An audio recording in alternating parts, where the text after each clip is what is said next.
Hello and welcome to Friday night's Niall Fraser show. The moment you've all been waiting for. It's 9 p.m. on the nose.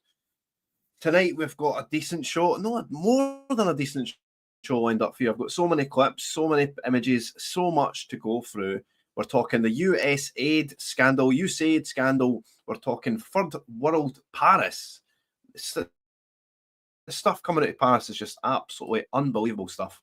And we've got the internet sensation himself, Craig Houston, joining us probably about 9:30, 9:40 mark, and then we'll go on to read the papers. But first, we must start with our intro music. So enjoy, and I'll see you after it.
Hello and welcome to the Friday night Niall Fraser show. Thank you for joining us.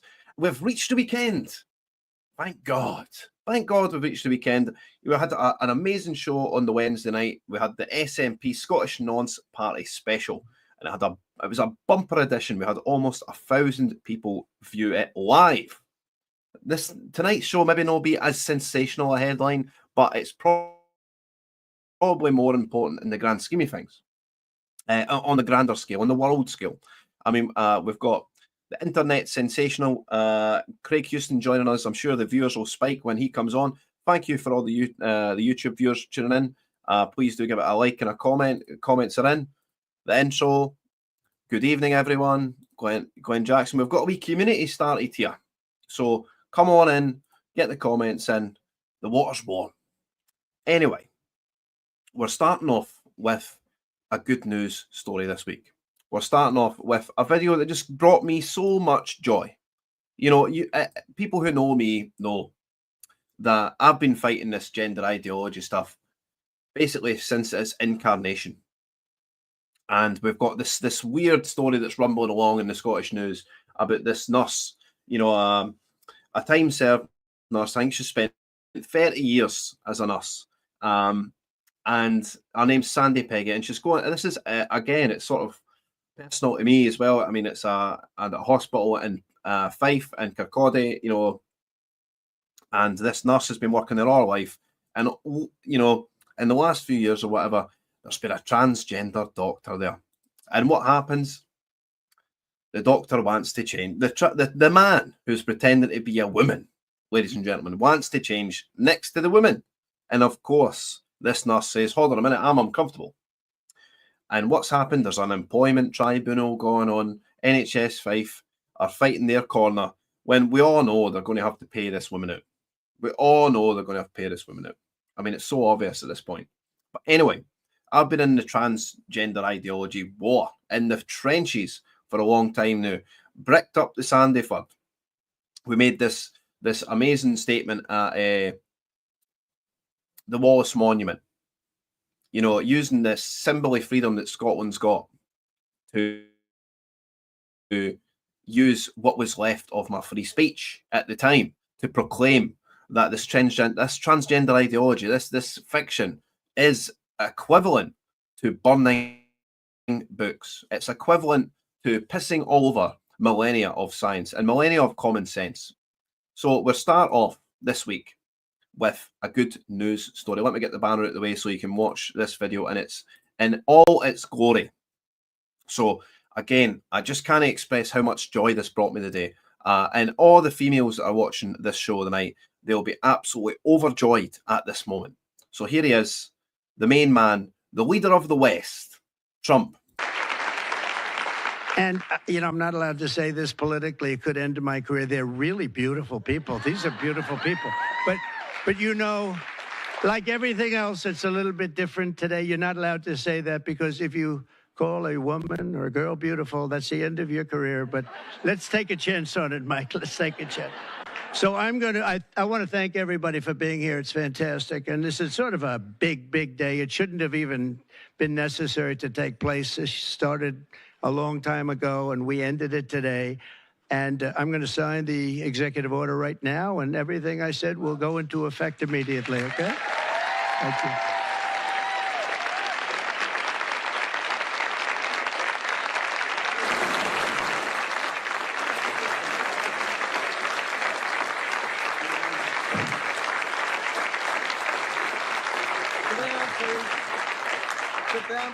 Down from. Thank you. Thank you so much. Everybody, thank you. Yep. You know, if you'd like to gather around me, I think I'm going to be okay. Come on. Come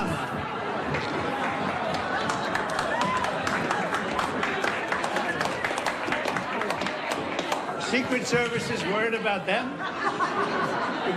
If we have to worry about them, we have big problems. Okay, do you want to do this? Watch what I do, and then I'm going to give you some pens, okay? You ready? What a nice picture this is, huh, Governor?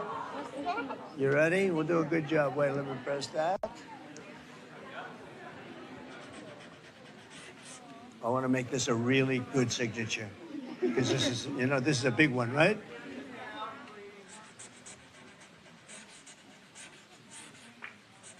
Oh, I think we have a 10.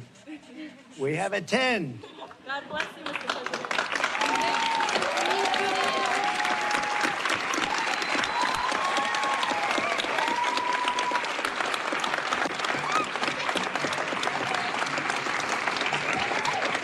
Pretty good, huh? I see that. Okay? Good. Now you're going to go out and win those events, right? Nice to see you all. Nice to see you. Great going, everybody. Nice to see you. Thank you, kids. Here, take a pen. Thank you. I'll give some of these out, okay? Take a pen, take a pen. Thank you so much. Where's Riley?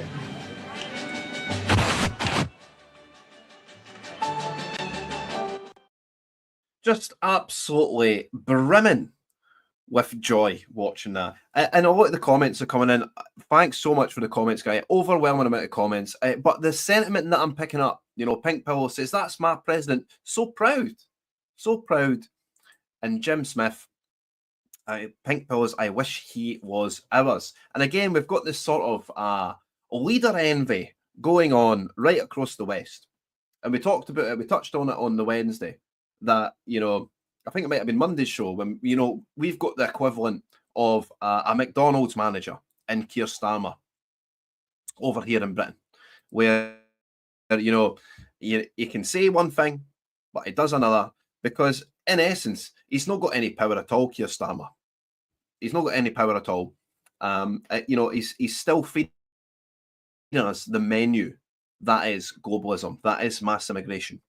So again, we've got such amount of such a huge amount of jealousy towards the USA now, because we've all got leader envy. We're all green with envy, looking over the pond at Trump and saying, "Oh my God, that's what a leader looks like." And we're all just waiting for our equivalent to join us. McDonald's is being generous. It absolutely is. It's maybe like a W.H. Smith in a train station or something like that. Right, so we're going to, our main story of the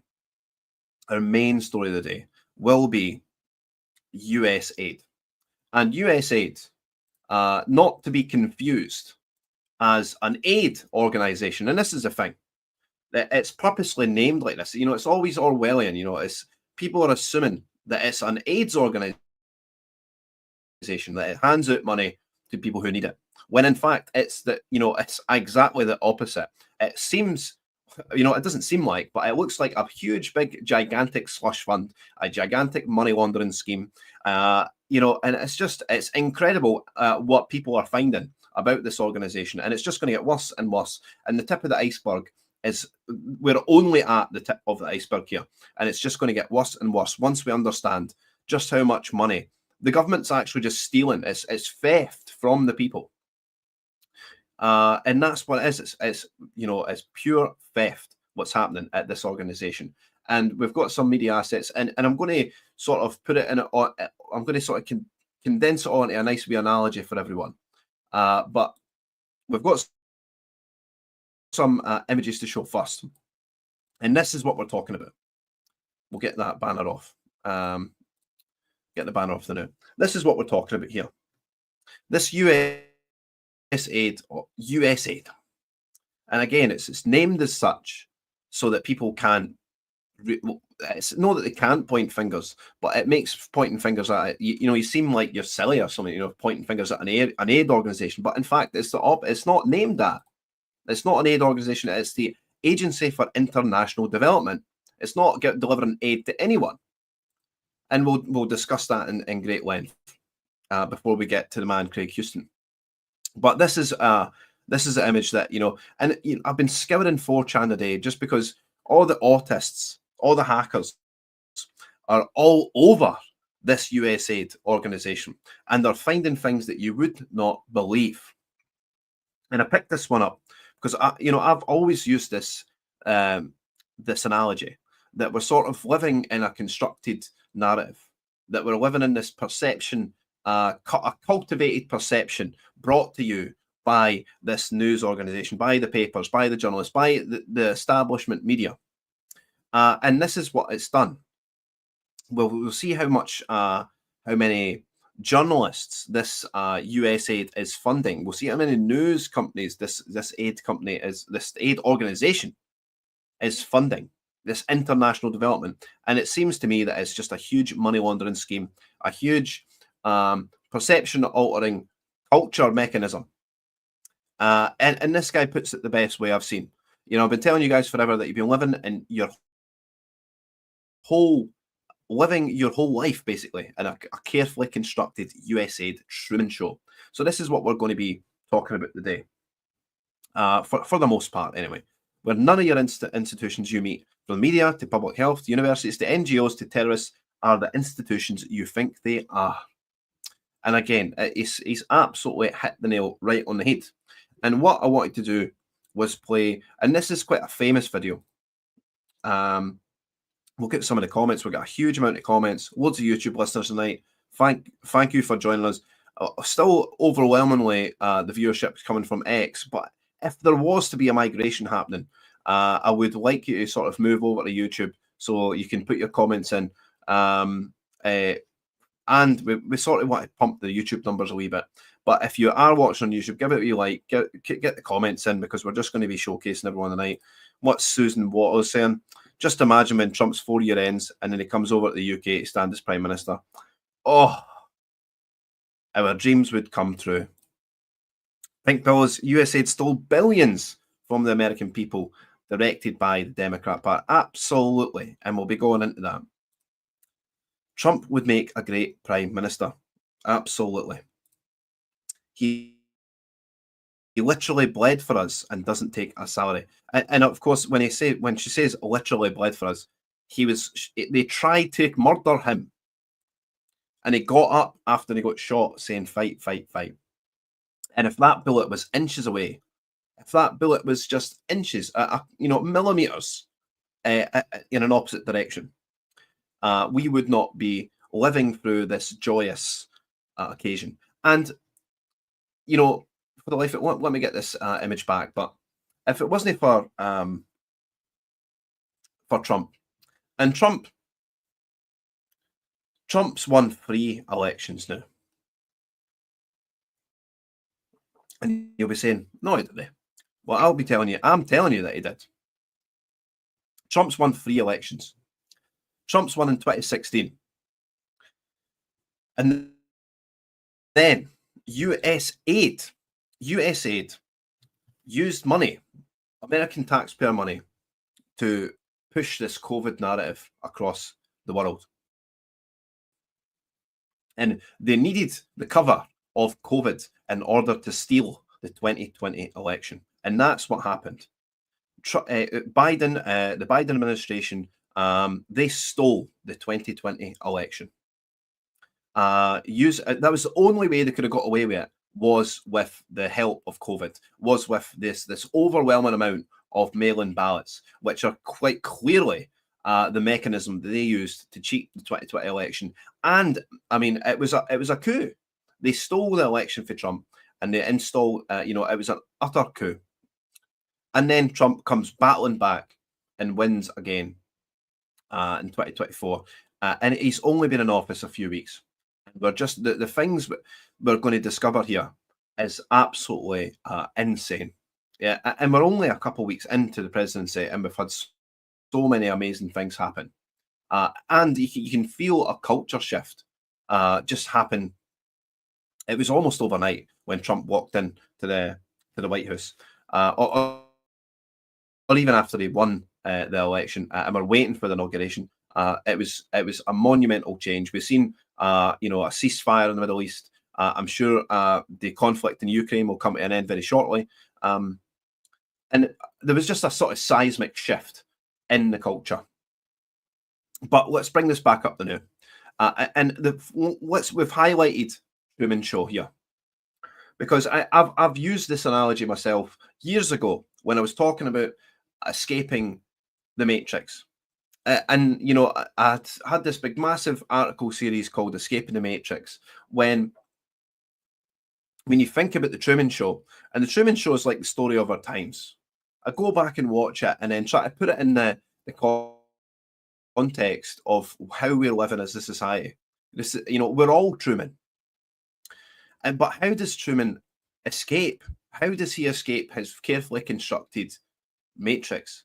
Well, first, he has to come to terms with the fact that he's living in this constructed narrative. In order to escape, he has to understand it. He has to know that there's something wrong. And now we're getting to the point where everyone's beginning to understand quite clearly now that there's something very, very wrong in our society. There's something very wrong in the state of, was it something very wrong in the state of Oregon? Am I saying that wrong? Anyway, there's something very, very wrong. And this Truman Show is coming to a hurtling end. And we're almost at the point where he's at the exit sign. And, you know, the man in the sky, the man in the moon, who's using the weather to keep Truman contained, that is the equivalent of the thrashing about, the moaning, the huge outrage coming from the Democrats at this point in time. It's the exact same equivalent. They are thrashing around. They're doing as much as they possibly can to scupper our escape as a society from this constructed narrative. So we'll come away for the Truman Show, but I want you to showcase, and this is a very famous video now, and if you haven't seen it, then it's going to be very eye-opening for you. You know, I seen this video years ago, and it was so, you know, sort of mind-breaking for me that, you know, it sort of retunes your brain. But this, again, we're talking about USAID. It was funding 6,000 journalists and 700 news stations. So let's look at what we get. Let's look at the culture narrative that we get.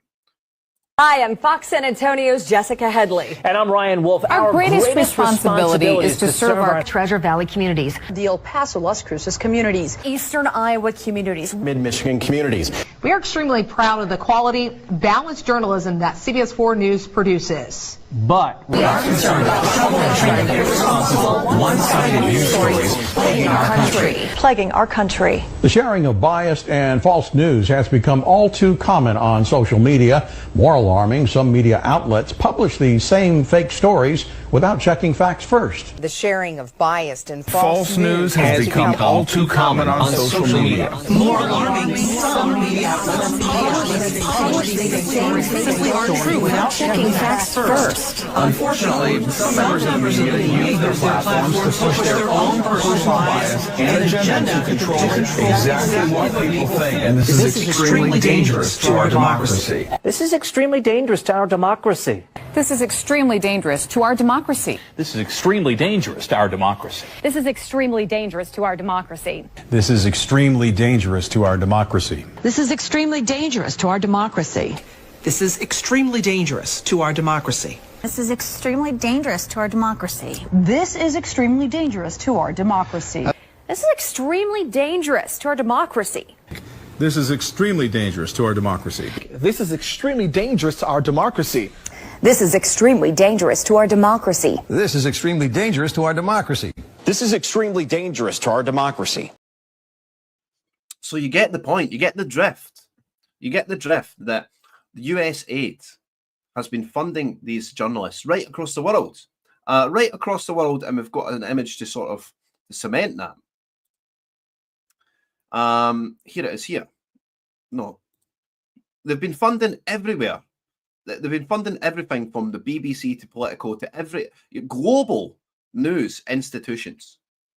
So, I mean, these tendrils, they don't just end in the USA. These tendrils extend right across the world. And this is what USAID was doing. You know, George Soros is receiving money. I thought he was a billionaire. So he's not exactly using his own money to destroy the US. He's using their money to destroy the US in some sick, twisted, circular scheme. Ron Paul, a look behind the curtain again. A look behind the curtain. This is alluding to the Truman Show that we're in. It has revealed the horrific truth. Nearly the entire mainstream media worldwide has been funded by the US government under USAID. From the BBC to New York Times and Politico. And the BBC is a sticking point for us, isn't it? The BBC is a sticking point for us in the UK because we are required to pay what's called a license fee. And they're saying, well, hold on a minute. How come they're receiving all these funds if we're a license fee? We've not got a free press. We haven't got a free press here in Britain. Not at all. And, you know, this one again. We'll talk about this a bit as well before we go into some more videos. But the Doge discoveries are not just about the wasted taxpayer funds. And, we'll hear the stories about, always to one there, 100K to study cocaine impact on chihuahuas. And you're like, no way they're spending money on that. But you see, that's not the headline. That's not the headline. The real story, the 5-alarm fire, is that USAID was literally funding the entire world, handcrafted pseudo-reality. And there's that again, pseudo-reality, but it's this, alluding to the fact we're in the Truman Show. Not just in America, but all over the world. You were robbed to fund global psychological operations, and that is exactly what it is. This sort of, this perception-altering mechanism. Buying off media outlets, pushing advertiser boycotts against X and Rumble as they attempt to decrease censorship, which is narrative control. Pushing war propaganda, funding opposition groups in foreign lands to foment revolutions, funding lawfare against the former president of the United States and his followers. Could go on for an hour, but people get caught up in the 100K study cocaine impact on Chihuahua story. Exactly. Don't fall for that. Look at the big ones. This is, again, it's one of these things where it's like the magician, like, look over here. Yeah, they're spending money on daft stuff, but don't focus on that. They're stealing people's money. It's a huge money laundering operation. It's giant. It's absolutely giant. And we've got some videos. We've got Ron Paul talking about it. And I thought it was interesting. But we'll play this 13-second clip. But we find out that USAID is funding the World Economic Forum. I found out that AID has given money to support the World Economic Forum. Why would the United States taxpayer be subsidizing the World Economic Forum when everybody that arrives over there arrives in a Gulfstream G5? Exactly. Exactly. Why are we funding billionaire organizations of globalists that want to sort of lock down the world and bring in this post-industrial revolution? Why are we funding these folk? But I mean, bear with me, guys, because we've got another. This video is about 3 minutes long. It's Ron Paul, but it's very important that I think you watch it, right? So bear with me, 3 minutes, and we'll put some of your comments through the video, okay? Headline on Breitbart is Trump freezes millions in USAID funds for foreign media. Foreign media, wow. Triggering globalist outrage. I did see a few liberals and Democrats. They're a little bit scared. Yeah. They're annoyed and mean and nasty too. And we talked about it a little bit yesterday on the show. We talked about the fact that Politico was getting paid by USAID and the New York Times were getting paid by USAID. But it's like you scratch the surface and then there's this massive iceberg underneath it. We've only looked at the top of it. So the idea that the U.S. government is funding the foreign media, I mean, it really is, you talk about manufacturing consent. This is what the U.S. government does. It manufactures consent. It pays all the foreign media to say what it wants it to say. And then it tells Americans, look, the BBC's saying it, the Times is saying it, whatever. So go to the next one. There's actually some numbers on this, and this is from the article. American taxpayers are no longer subsidizing foreign media once funded by the U.S. Agency for International Development, prompting left-wing concern for the political impact on global journalism and democracy. Now look at some of these numbers, Dr. Paul. President Donald Trump put a 90-day hold on all USAID's foreign aid this week, which subsequently cut $268 million from media outlets in more than 30 countries, according to the agency's 25 foreign budget, reported by Reporters Without Borders. USAID's 2023 fact sheet taken offline due to the hold boasted that the agency supported 6,200 journalists, 707 news outlets, 279 media sector civil society organizations, i.e. NGOs, the Columbia Journalism Review reported. So what does this do, Dr. Paul, overseas with thousands and thousands on the U.S. payroll? It's similar to the nonsense that was finally exposed was the social media and the government getting together and they cancel people that didn't agree with the COVID. Yeah, COVID, yeah. So this is another coalition put together, and that is business people and government, and using these funds to, once again, though, this is similar to COVID, is to affect opinions, you know, and get people upset and get the support they need. And so the neatest thing is happening, and it has to continue, is the exposure. Well, you know, when we've been talking since 2014, really, about the coup, the Maidan coup in Ukraine, and whenever we point out the involvement of the U.S. government in it, they say, oh, you're just using Russian talking points.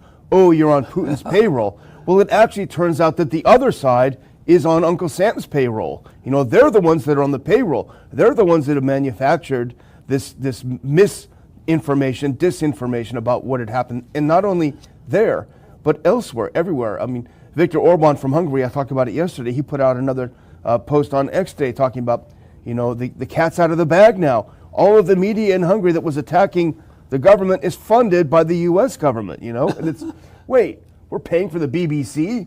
And the question is how much? Go to the next clip. How much are we paying for the BBC?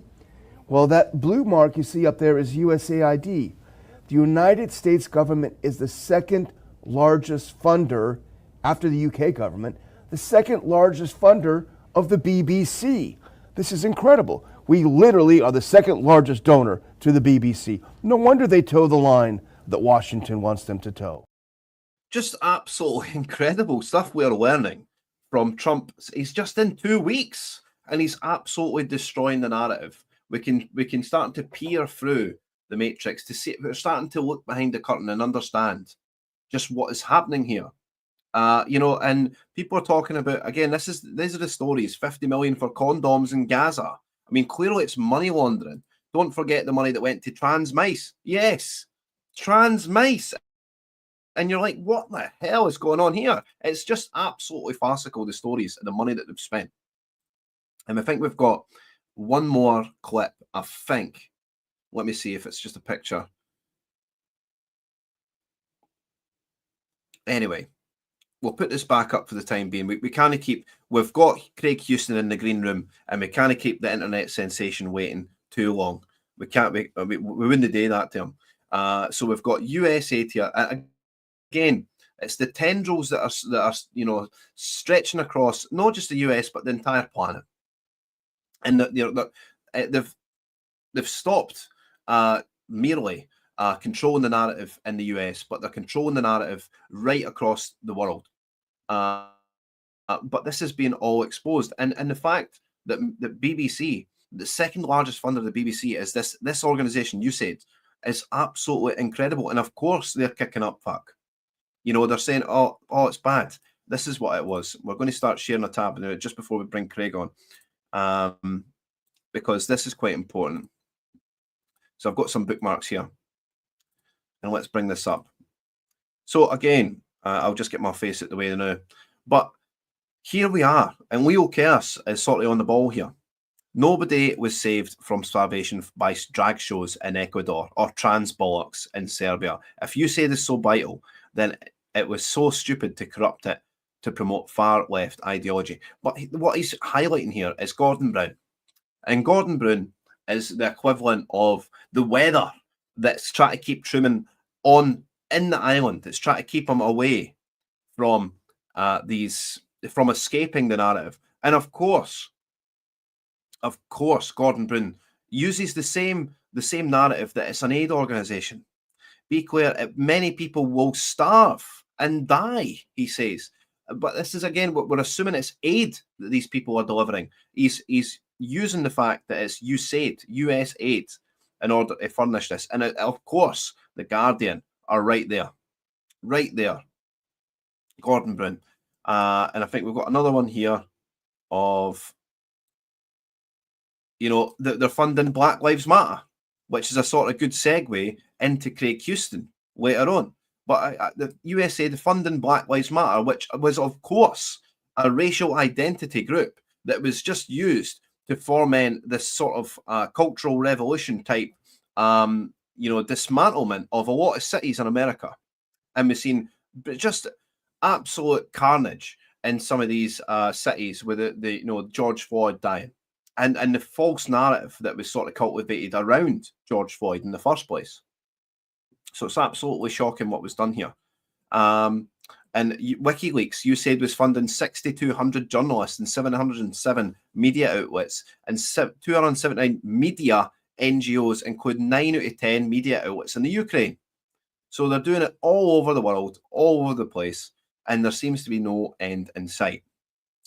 So that's, I mean, this USAID will end, I'm sure we'll have more shows in the future covering just this USAID stuff, because we need to get this image right across people's minds here, that this organization is using its tendrils to sort of cultivate perceptions right across the planet and sort of manufacture consensus.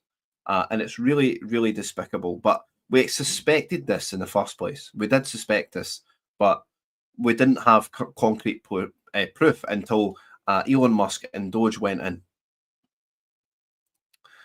So there's your USAID segment. Thanks for all the comments, guys. A lot of people coming in, new watchers on YouTube. Really appreciate it. Hit the like button, comment. We must be hitting good numbers here on YouTube, because we have an internet sensation waiting along in the wings here. We've got, I can see him laughing in the green room there. The internet sensation is about to join us, and this is why I think we're getting the YouTube numbers. So the man himself, I'll bring the banner up, because we created a special banner for him. The Craig Houston interview. I typed it up myself, Craig. So we'll bring him up, we'll add him onto the stage. So without further ado, welcome to Craig Houston. So Craig Houston, how are you doing tonight?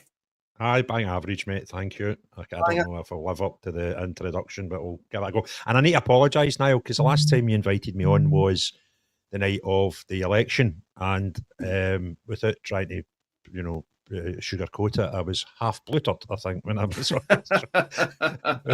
Fair enjoyed the night, and unfortunately we weren't celebrating a Labour win. We were celebrating the demise of the SNP, which was nice viewing. So I don't know if I made much sense the last time you had me on, but thanks for having me back. It couldn't have been that bad.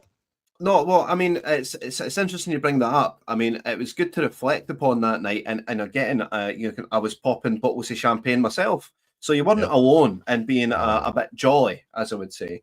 But what I would ask is, once we were celebrating it like we'd won the lottery, by getting all these, when the exit polls come out and we're saying SNP are going to get less than 10 MPs, we were celebrating like we'd won the lottery. But now, reflecting upon that, Craig, and the sort of carnage that this Labour government have brought in, I mean, we're going to end up in the same place, aren't we? I think that if you read across the tea leaves in the Scottish media, it looks like the SNP are going to capitalise on this.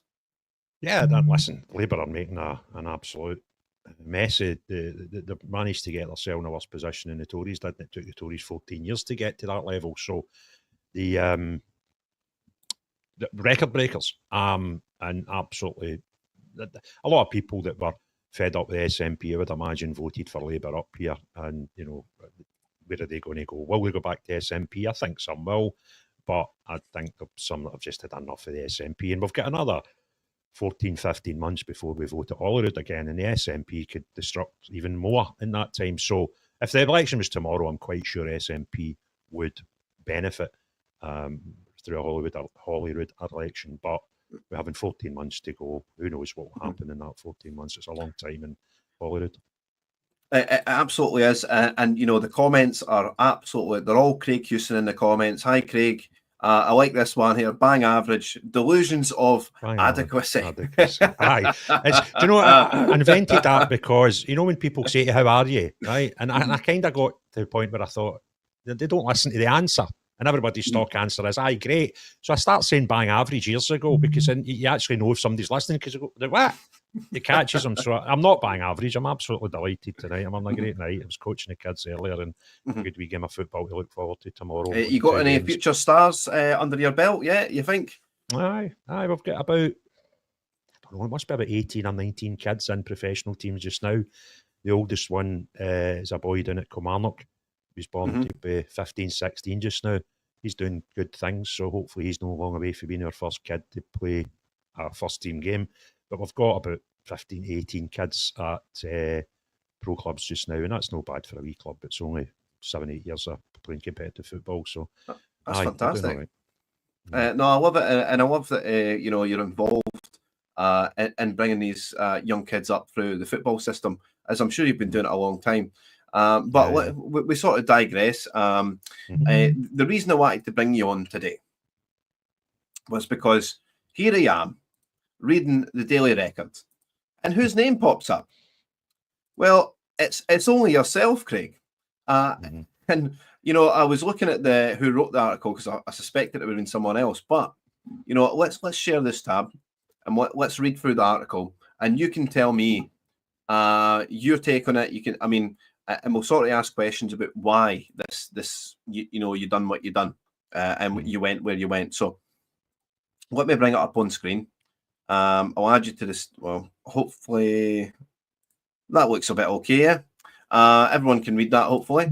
So claims Paisley care home will be used for asylum seekers. Not true. Paisley activists denounced the video posted on YouTube as an attempt to stir up division in the community. Oh, this is quite bad.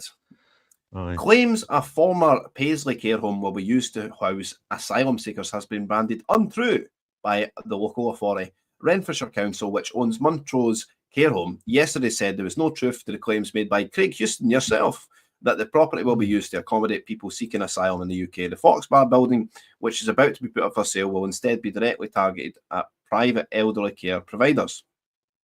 Mr. Houston, who is not from Renfrewshire, I think they just need to point that out. They're not from Renfrewshire. Can I stop you right there? I take exception to of that. course. I'm quite proud of the first two places I spent my formative years. I was born in Linwood, and I stayed in East Fulton area there until I was about 12 or 13. Then I moved to Bridge of Weir. Both are still Renfrewshire. And then I spent about 10 years in my adult life back in Houston, funnily enough, which was great, trying to get a taxi called Houston for Houston, because they'd shout taxi for Houston and everybody would run out. So that was fun for 10 years. So about 30 years out of my 51 years on this planet, I've been in Renfrewshire. And I'm delighted to tell folks, some right good folk I know came from Linwood, which is in the middle of Renfrewshire. So I mean, I was, all the nonsense they wrote, that was the one thing that really peeved me off the most. So sorry to stop you there, but it was just... No, so I mean, stop me anywhere you want to stop me, Craig, right? So Mr. Houston, who is not from Renfrewshire, I think they just require to point that out, purports on social media to be a member of the Social Democrat Party. So I'll stop you there. Right. And you can explain what the Social Democrat Party is, what your involvement in is it, and what they seek to do. Yeah, the Social Democratic Party have been about since, I mean, when I was a kid. They had quite a lot of MPs and stuff like that, and then a few of them separated and they went amalgamated with somebody else. And I actually thought the SDP was non-existent again until up to about probably a year ago. And I started learning about them, and there was 4 parties had contacted me and asked me if I would consider joining them with a view to standing as a politician, because I'd already said that I was going to throw my hat into the ring for Holyrood, and at that time I was more likely to be an independent. But the bizarre thing was, none of the parties asked me one key thing, and that's if I liked their policies. And I then became aware of the SDP and their policies, and actually quite liked them. So they asked me to get involved with them, but before they asked me to take on any roles in the party, they were the first, surprisingly, asked me did I enjoy it and did I like their policies, which that was a good start. So got involved. Right now I'm the interim chair of the Scottish branch in the SDP party, but we'll be having an election soon. I'll be coming out the chair role. We'll be putting forward people for chair, secretary, and having a new thing in Scotland that will be our leader. So that's how we're going to go forward with the SDP in Scotland. It's a democratic party. I'll put my hat in the ring for the leader's role. That's my main driver just now. Other people in the party might contest it. I don't know. And if they do, great. If they don't, great. And hopefully within the next small, we're probably 6 to 10 weeks away from there, then I will be the first leader of the SDP in Scotland. Then we rank the pressure up and we get some good people involved, and we try and get more than 0 people into Holyrood in 2026. That's the plan. Well, it certainly seems like a plan, and I don't see it being unfeasible. I think it's very feasible, Craig, especially with your social media following. I think it's you could bring a lot of publicity to this party. A lot of people, they'll be saying, who are the SDP? Yeah. But this is what you can bring to the party, I think. Okay, here's the easy way to what is SDP, right? See if you look at Reform and the good things that Reform do, they've copied and pasted them off SDP. And I'll get a lot of the policies, right? Because they had, they get caught in the hop a wee bit when nobody really thought the election was coming in July. Everybody thought October, November. So they just copied and pasted a few policies, and some of them were SDPs. But the biggest thing that they've done, SDP's slogan is family, community, nation. And they turned it into family, community, country. So changed one word and even took the tagline. So if you look at the good things that you like out of Reform, they're probably came for the SDP. Without the money and the hype and the way the party's set up, and being a democratic party, there's no kidding on about that. It's not as if we put a constitution in the table that's not really democratic, but we just tell folk it's democratic when it isn't. We are a democratic party, so if the majority think Craig's a dafty and he's shouldn't be the leader, if that's, we get to that position, then I won't be. And, we want to change policies, we do it democratically. There's a few that we're doing some pencil sharpening on just now that are decent enough, but just need tidied up a wee bit. And because it's a democratic party, you've got the benefit of doing that. And then once we sort of reform the way the Scottish branch will operate, we will then be able to have direct influence onto policies that aren't there, that are devolved powers. So anything that's in devolved power in Holyrood, the Scottish branch will be able to, as long as it's not, has to complement the SDP, or there's no point in being part of the party. That'd be ridiculous.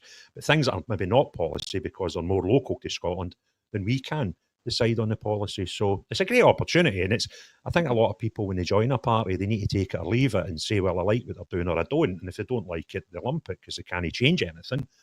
But the people in Scotland have got a good opportunity now that if they want to join a party, that they can help fine-tune. Yeah, we're not going to change things. Like we are a unionist party, we are, anti-Brexit party. There's a lot of things there that just won't change because they're, main party policies. But things that are unique to Scotland, we will have the power to write our own passage. So yeah, it's a great opportunity for me. There's a lot of people ready, ready to support me, and they'll come forward as things progress. And the more the merrier. And I can't wait to turn the volume up between now and May 2026. Well, I think Kev Buchan puts it the best, no-brainer. Big Hugh State is the only leader for the SDP, and I think that's the way I'm feeling, because I think they need a big personality, a big person to front it, and I think that person is you, because I don't think you can't just come from you can't be some unknown quantity going into this. You need to be someone with a following before you take this to the next level. Yeah, I think though we need to always just grasp that, although we might have good audiences in social media and stuff, that it's not every person that's on social media. And yes, I've had videos that have been seen by 250,000 people, and you think, oh God, that's a big bulk of Scotland, but they're not Scottish, watching the videos, and they don't all reach 250,000. So, we might be a big fish in a wee pool, but the people that will make the decisions and the people that will put people in power for the Holyrood elections, the vast majority of them are not in social media, are not involved. We all get, and me, it's only over the last year became a sort of political animal.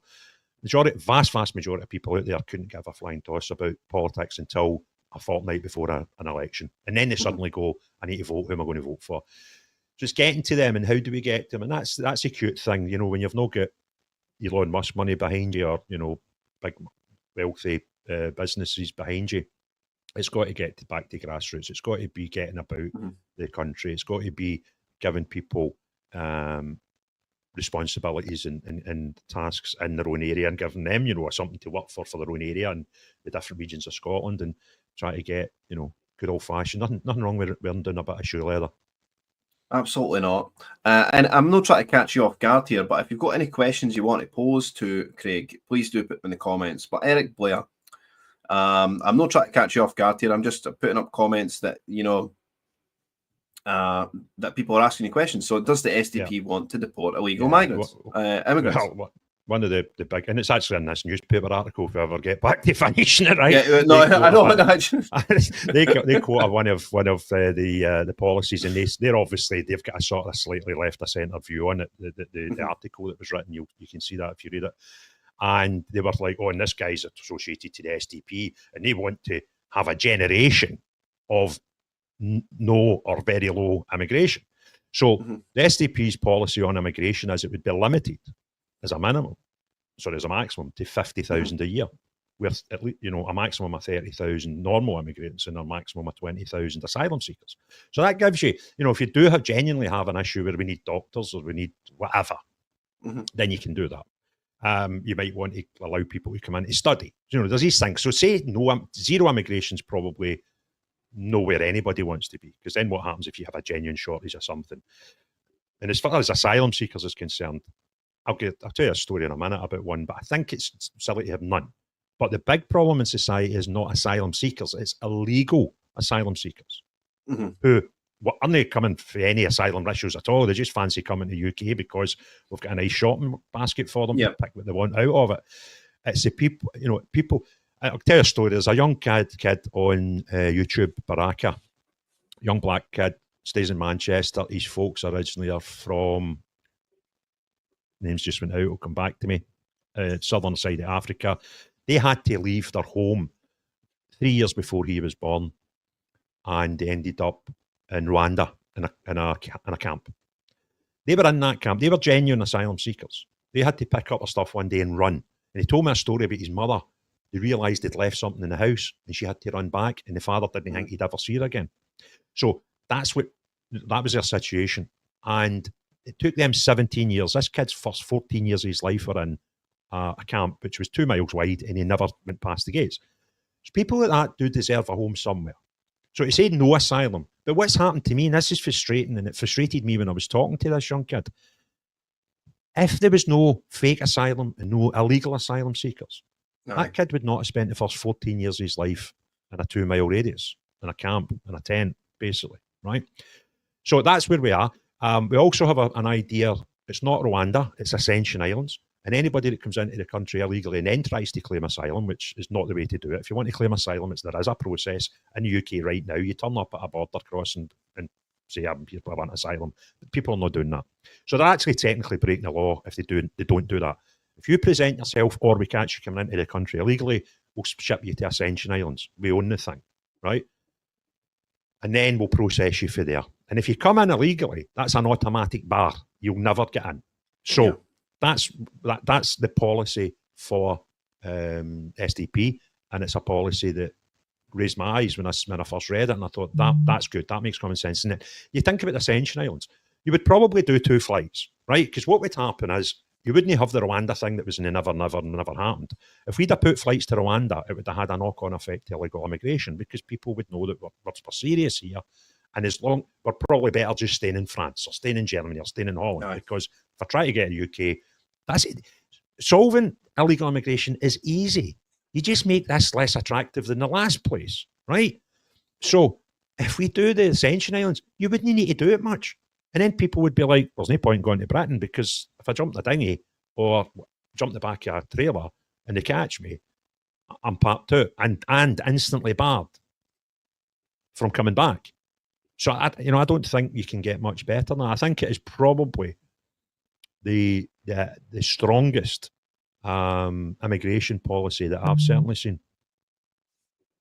Well, Kev Buchan says, will you deport Hamza? No. And the reason being, right, Hamza stays in Broughty Ferry, but Hamza's originally for a mile behind where I am right now. So if we're going to deport him anywhere, it could only be a mile behind me. So no, just leave him in Broughty Ferry. I know. Sorry, the people in Broughty Ferry. Let's continue the article because it's important to go through exactly what you've done here. And I want to touch on why this happened in the first place. So Mr. Houston, who's not from Renfrewshire, purports on social media to be a member of the SDP, a movement that seeks to promote a generation-long mass immigration pause. And, I think that's a very, very sensible thing. One where, this country needs to get its bearing on immigration. And I would probably go a bit further than that, but I wouldn't have a maximum. I would just have a moratorium. I would have like a complete stop on immigration, but that's just me, right? Mr. Houston, you're at 0, we're at 50%, but the reality is at 1.2 million just now. So we're kind of really in Aye, terms, it's a huge, we're close, of course. we're far closer than reality, so we'll not fall out of that. Mr. Houston circulated the falsehood as part of his feature 10-minute moans. And we're all, anybody that watching the news is probably a fan of the 10-minute moans, as I am, on his Craig Talks to YouTube channel. In his exclusive report, Mr. Houston said he'd been contacted by locals with concerns, but failed to outline or identify what they were. Look, can I just pause you right there? This is my favourite bit of the article, right? Because that bit there says, I failed to, see that last line that you read? I failed to, what was it, the word? Failed to outline or identify what they were. But right, clearly, so they're saying I never did, and then you go and read the next 4 paragraphs, because the next 4 paragraphs, it's my words, and they tell you me outlining the concerns. It's it's actually really contradictory. I buckled laughing when I was reading this, but it was really good, really great journalism. Tell you I don't do something and then prove that I've done it. There you go. So here's what you're saying. He said they fear they may be the next place in what you can see as a very residential area to be inundated with potentially 100 asylum seekers, single men of fighting age. So that's the concern. The reason they are being concerned is the building is approximately a 50-room building that once upon a time was being used to look after our old and infirm, but now that could house two a room and potentially 100 asylum seekers if this is true. They're concerned about 2 things: the proximity to residential areas, and as you can see, it's diagonally across the road from a primary school. These people of Foxbar, who have no desire whatsoever to be the next town in the United Kingdom inundated and overrun by unrecorded, undocumented asylum seekers, but because we will potentially see a drop in the community spirit and a rise in crime. Well, I think that's pretty obvious. What happens there when you dump, an asylum hotel on a community, it inevitably becomes a drop in community spirit and a rise in crime, and it's inevitable that happens. Mr. Houston, who also vows to find the truth, but has the, how terrible of me. How terrible of me, Niall. Absolutely, despicable. Try to find the truth. But has the Express understands failed to contact the owner of the building or the UK Home Office to ascertain the future of the use of the building. Instead, he suggested that rubbish by the wheelie bins and other activity meant work was being done on the site. Yeah, that can stop with that. What that part of the video I showed, there was and I said in the video the wrong word. I said it was a porta cabin. It wasn't. I was doing it myself at the back of the car, right, and it was a portaloo. So outside there's a portaloo, and you seen it in the video, sort of sneaking out the corner.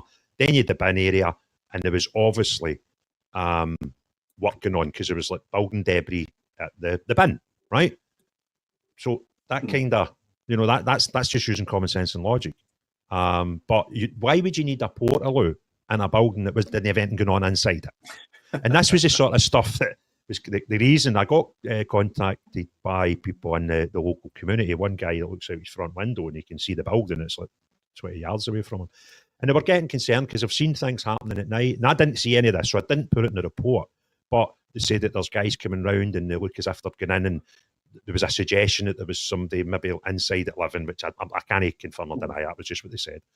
And there was a lot of presence at night with, they put up new CCTV, there was security vans turning up. Now, that doesn't mean that you're getting asylum seekers. That just means there's something going on. And I never once, you've watched it, I never once said in the piece that this is definitely happening. I said, this is a concerns and this might happen. But as you finish the piece, I'll tell you some of the stuff that I found out. And even this article doesn't actually quell the rumour. It actually reignites it if you actually read what has been said. Well, let's get to the end of this, and then we'll have a wee talk about it, right? So, because, I mean, this is happening. We'll get to the end of it first, and then we'll talk about it, right? So the people of Foxbar has no desire whatsoever to be the next town in the United Kingdom inundated, overrun by unrecorded, undocumented asylum seekers, because we will potentially see a drop in community spirit and a rise in crime. Great, absolutely great quote there, Craig. Mr. Houston also vows to find the truth. How dare you? How dare you? But has the Express understands, blah, blah, blah, failed to ascertain the future use of the building. Instead, he suggested that rubbish from wheelie bins and other activity meant work was being done on the site. Well, that's true. Mr. Houston was contacted by the Paisley Daily Express and asked to substantiate his claims, but has not responded. John Kelly, a member of Black Lives Matter. Right, so we'll get that. We'll get to that when we get finished. And co-founder of Paisley for Palestine, denounced the video as an attempt to stir up division in the community. He said, unfortunately, this YouTube message provides another example of ill-informed scaremongering regarding people potentially seeking refuge in our town. Worryingly, the language used in the short clip reflects that used by right-wing groups who seek to encourage discord and division in our communities. Paisley has a history of welcoming people fleeing from troubled lands, including Kosovo, Syria, and the Ukraine, to name but a few. Many people, and myself included, would wish to make it clear that refugees are welcome here. A spokesperson for Renfrewshire Council said there's no current plan for the future use of a foster care home. The building will soon be put on the market for sale, and marketing will include targeting to care home providers. Any decision to sell will be considered by councillors in due course. Montrose Care Home was deemed surplus to requirements in November last year when councillors agreed to put it up for sale. The axe, a tiny bit more. The axe fell on the home in Herriot Avenue earlier in 2024 after members of the Integration Joint Board, which oversees Renfrewshire Health and Social Care Partnership, voted 6-2 to close the facility. The controversial measure, which was subject to a protest, was taken in a bid to cut costs amid a challenging financial picture, HSCP, and it was estimated pulling in a saving of almost 400k. So yes, so there's some key words there, mate. Yes. If you go back to the words of the council, whoever it was that spoke on behalf of the council. Now, in November, spokesperson for the council, right, said what was the first sentence? There is no current plan. Stop you right there. That's all you need to know. That's all you need to know, right? Now, where we're up to with this in November, now I'd looked into this before I headed out to Paisley last Sunday. And there was articles about it, and there was a bit of a kick-up. The local community didn't want to lose a care home, which makes sense. They would be upset about such a thing. And the council said in November that they'd looked at other people in their umbrella and partners to try and entice one of them to use the building. And there was no such desire for a care home, right? So they've already done that. Now they've been saying since November that they've been marketing it as a care home. And once they've exhausted that, they might need to look at other avenues. Now, if you've got a care home and you've got care homes operators inside your regional council, that would suggest to me that they've already been to them with the words they said in November and nobody's interested in taking it over as a care home. The best time to sell it as a care home would have been when it was operating as a care home. Exactly. So I would imagine the people in Renfrew District Council are not stupid. So they would have tried to market it and punt it before it closed as a care home, which was the middle of the end of last year, because it's easier. And even at saying to them, look, we've got 20 Aldi's in there. You'll get paid for them, right? It would make sense if anybody wanted to buy it as a care home, they would have done it when it was still a care home. That's just common sense. So if I was a betting man, I would suggest that in another few months, if anybody talks to the Renfrewshire Council, they'll tell you that, we did try to market it as a care home and we couldn't find a suitable buyer and we're now looking at other options. That's what will happen. I'm predicting. I don't know factually. All I'm doing is using common sense and logic, putting it all together, and the most likely outcome. And since then, there's one of your people commenting just now that I'll not name because I don't know if that person's happy for me to make it public. But I've been in talks with one of the people that's leaving comments, and they've identified to me another two that are in Glasgow. And then I came back for the training, I turned on my phone, and I've now got another three. So, and this was what I was thinking would happen with this video. Other people come on board and go, by the way, there's one here and there's one there and there's one here and the next thing. And, I'm not a stupid person. You've watched the video. I've never once said this is definitely going to be. Yeah, exactly. Asylum seekers. Now, it might not be a care home. They could use it for, I don't know, a youth detention centre. I don't know. It's a cracking facility, by the way. I had a wee wander around it.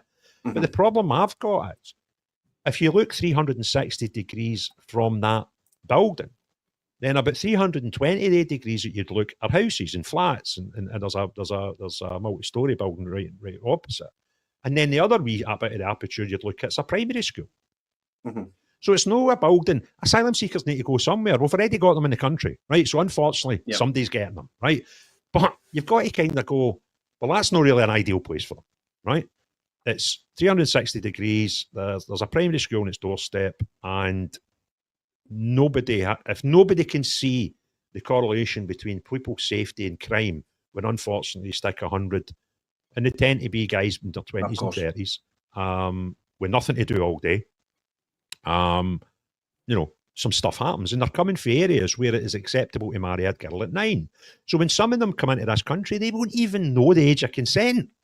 Exactly. So if you need to put them somewhere, let's find a factory somewhere and put some bunk beds in it, right? That's right out the road. That's give them some PlayStations or something to keep them busy. I don't know. I don't have all the answers, but I know putting them in that place where 360-degree evolution is going to be house, primary school. That doesn't make sense to me. So I hope, touch wood. But the other thing is, if we kick up enough fuss early, it might stop the thing happening. Exactly. And I think this is this is where I was going to get to, and you've of course, having done the video, and you probably knew this was going to happen before you'd done it, but it spurred on more people to say, "Hold on a minute, we believe there's one going in there. We don't want this here." And we're going to bring up the map of where the migrant hotels are in Scotland, but this raises a bigger, the bigger point here is that local residents have reached out to you to say, we don't want this here, right? And this is I think is the bigger point, is that nobody wants this in their community. Nobody wants this anywhere near them, and they're so concerned that even the very rumor that it's going to happen has activated them to the point where they're contacting yourself in order to go out and investigate it. So that I think is the bigger concern, is that everyone, and we're seeing it in Edinburgh and Glasgow, all across Scotland now. I think people, you and I, Niall, have got a duty to the people of Scotland, and I've said this now that I've done that one. It was something I just wanted to do, so I went and bought like these microphones that I can use outdoor. I've got a mobile camera in front of me. I've got tripods and stuff. I can, anywhere that's a half an hour drive, I'm quite happy to jump in my car and go and highlight a story. And I think people, you and I, that have got, I mean, I don't have a big pool in X, but my majority of my pool's on YouTube. We kind of have a responsibility to our community to say, do you know what, we've got this platform, let it be your platform. If you've got a story, do you want me? I'll go out, I'll jump my car Monday morning, I'll be in East Kilbride and Hamilton and, Stirling, Ayrshire, and tell your story to me. Just you need a platform. If it makes sense, and it's not, if somebody want to talk about, the fight with their neighbour and painting a fence and all that nonsense, then no, right? But stuff that affects the majority of us, I'll give you a microphone and a camera. Just crack on. Well, I mean, they bring up. I sort of want to go back to that because it's very funny that they've ended up bringing somebody for Black Lives Matter to come out and condemn Craig Houston.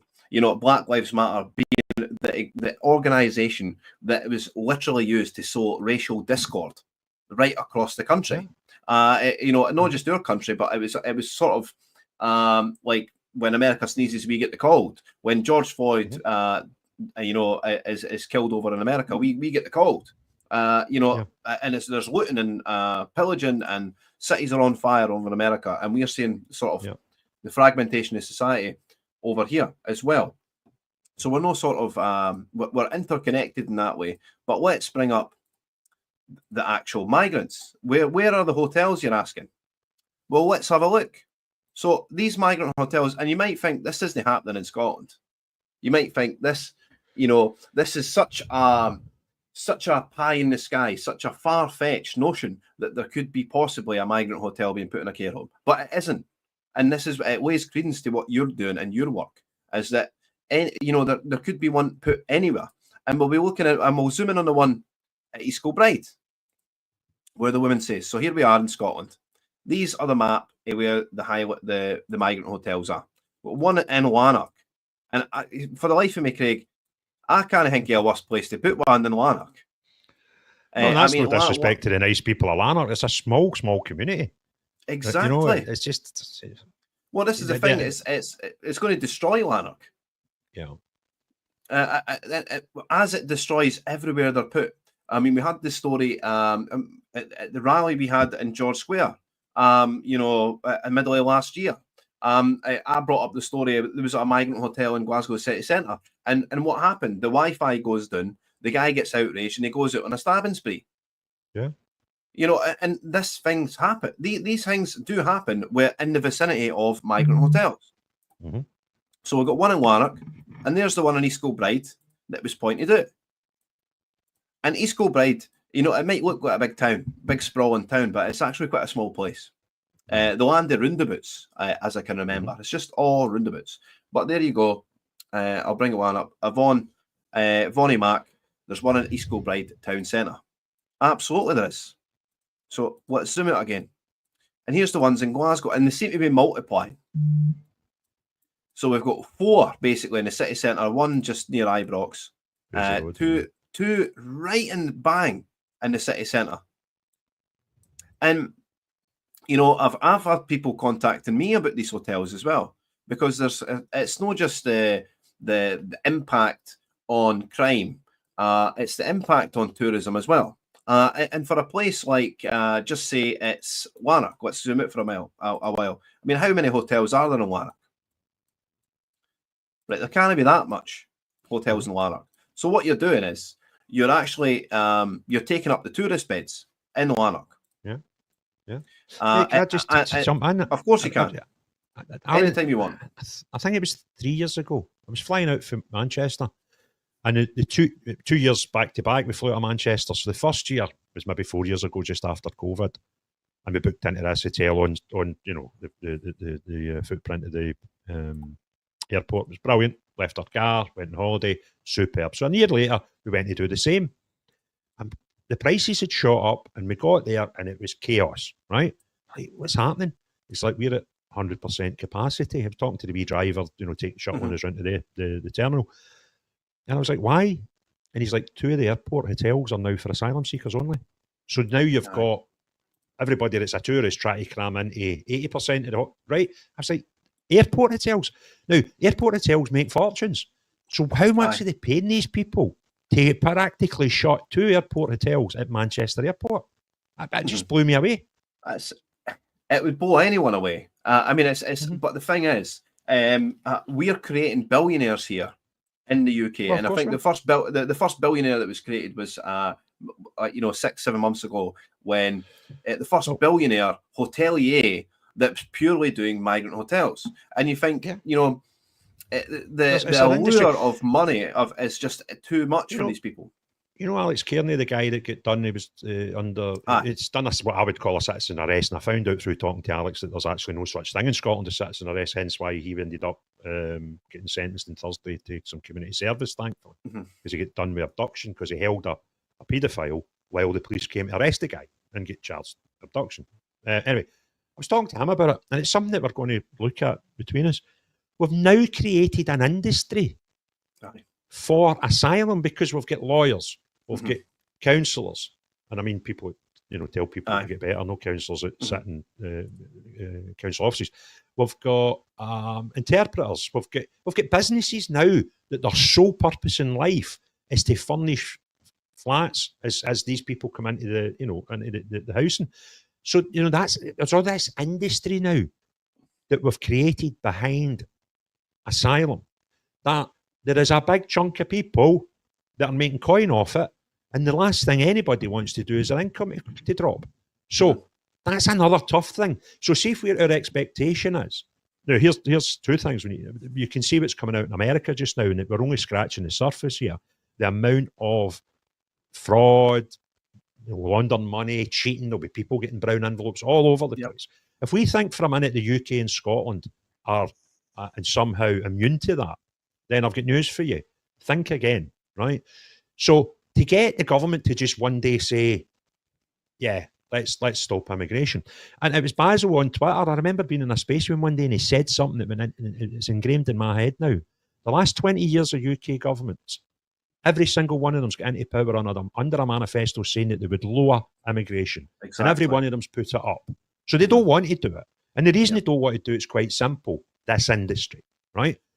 So we're never going to stop that industry. What we need to do is stop the people coming in the first place. And then that industry dries up and they go and find another scam somewhere else, right? So that's kind of what we need to do. And we need to get people into governments, and I don't care the colour of the Zet, that take this stuff seriously and don't, don't change their morals because somebody wants to give them a couple of pounds, right? And say enough is enough. We're going to, and what we need to do, we've got a bucket that's just getting more and more water pulled in it at first. The first thing we need to do is turn the tap off, let it settle down, and then deal with what we've got left in the middle. Right, but as they keep putting more and more in, I mean, they were telling us how great the Labour is because they put X amount of thousands of people out the country. Aye, but we're still getting a net plus. Exactly. So it doesn't matter. We need to stop it, and we need to stop and say, right, where are we now? How can we fix this? We'll get job shortages, housing crisis, exploding pressures in our NHS, but nobody's wanting to turn. And so you have to always say, follow the money. Well, and there's lots of money involved in this. There's lots of people. You've mentioned the billionaire hoteliers. They're not the only people getting seven-figure sums out of this. No, and there's a huge legal aid fraud as well happening. Well, aye, and if we think our governments and the people in our civil service and all these people are suddenly immune to taking bribes and bungs, as it looks apparent in over in America, then you're howling at the moon. We need to get real. Aye. I mean, if you want to get real, I mean, if I was the prime, you said the prime minister, it's not that he doesn't want to do it, Craig.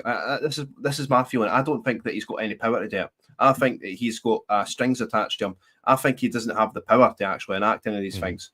I think he's, and again, I had the segment that he's, a glorified jumped up McDonald's manager because at the and not just him. We're talking Boris Johnson, Liz Truss, Theresa May. All just like Basil was saying, all these succession of governments that have said they've ran on stopping the boats, they've ran on lowering immigration, and yet because they're a glorified McDonald's manager, they've not got the power to change the menu. The menu that we are getting served here in Britain is no, you'll get flooded with migrants, so there's nothing you can do about it. This is why I thought maybe this is why Liz Truss has been papped out really quickly. It's because she refused to dish out the menu. Yeah, well, I think one thing, it's, again, this politics for me is it's a year-old thing. It's I've now been a dyed-in-the-wool, political animal as a lot of people who watch your things, yourself and other people who are far more versed in politics than me, because I'm, it's a new thing for me. But one thing I find totally bizarre, right? There's a few things that are mental in politics. You've got this open borders, let all the immigrants in. Men can be women, women can be men. Let's allow kids to tell, decide what sex they're going to be without telling their parents. All that nonsense, right? But then you go, well, all that nonsense was happening in America, in Canada, in here, in Europe, Australia, New Zealand, all the Western type countries, right? All at the same time.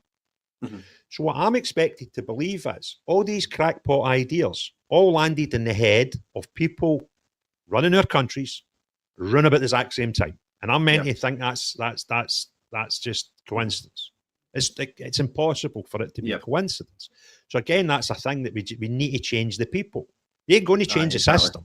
The system ain't going to change with the people that are in it because they're not going to vote and say we'll have proportional representation in Westminster when the mob that's got all the seats are, get in on first past the post. So we're being ridiculous to expect that. So all we can do is the next time we get a chance of putting people into any of the parliaments or the Assembly in Northern Ireland or the Senate in Wales, is let's try and get decent people in that are not daft, right? And are not career politicians and are never had a job. They've done that route, university, into work for a party, into an NGO, into a charity, into a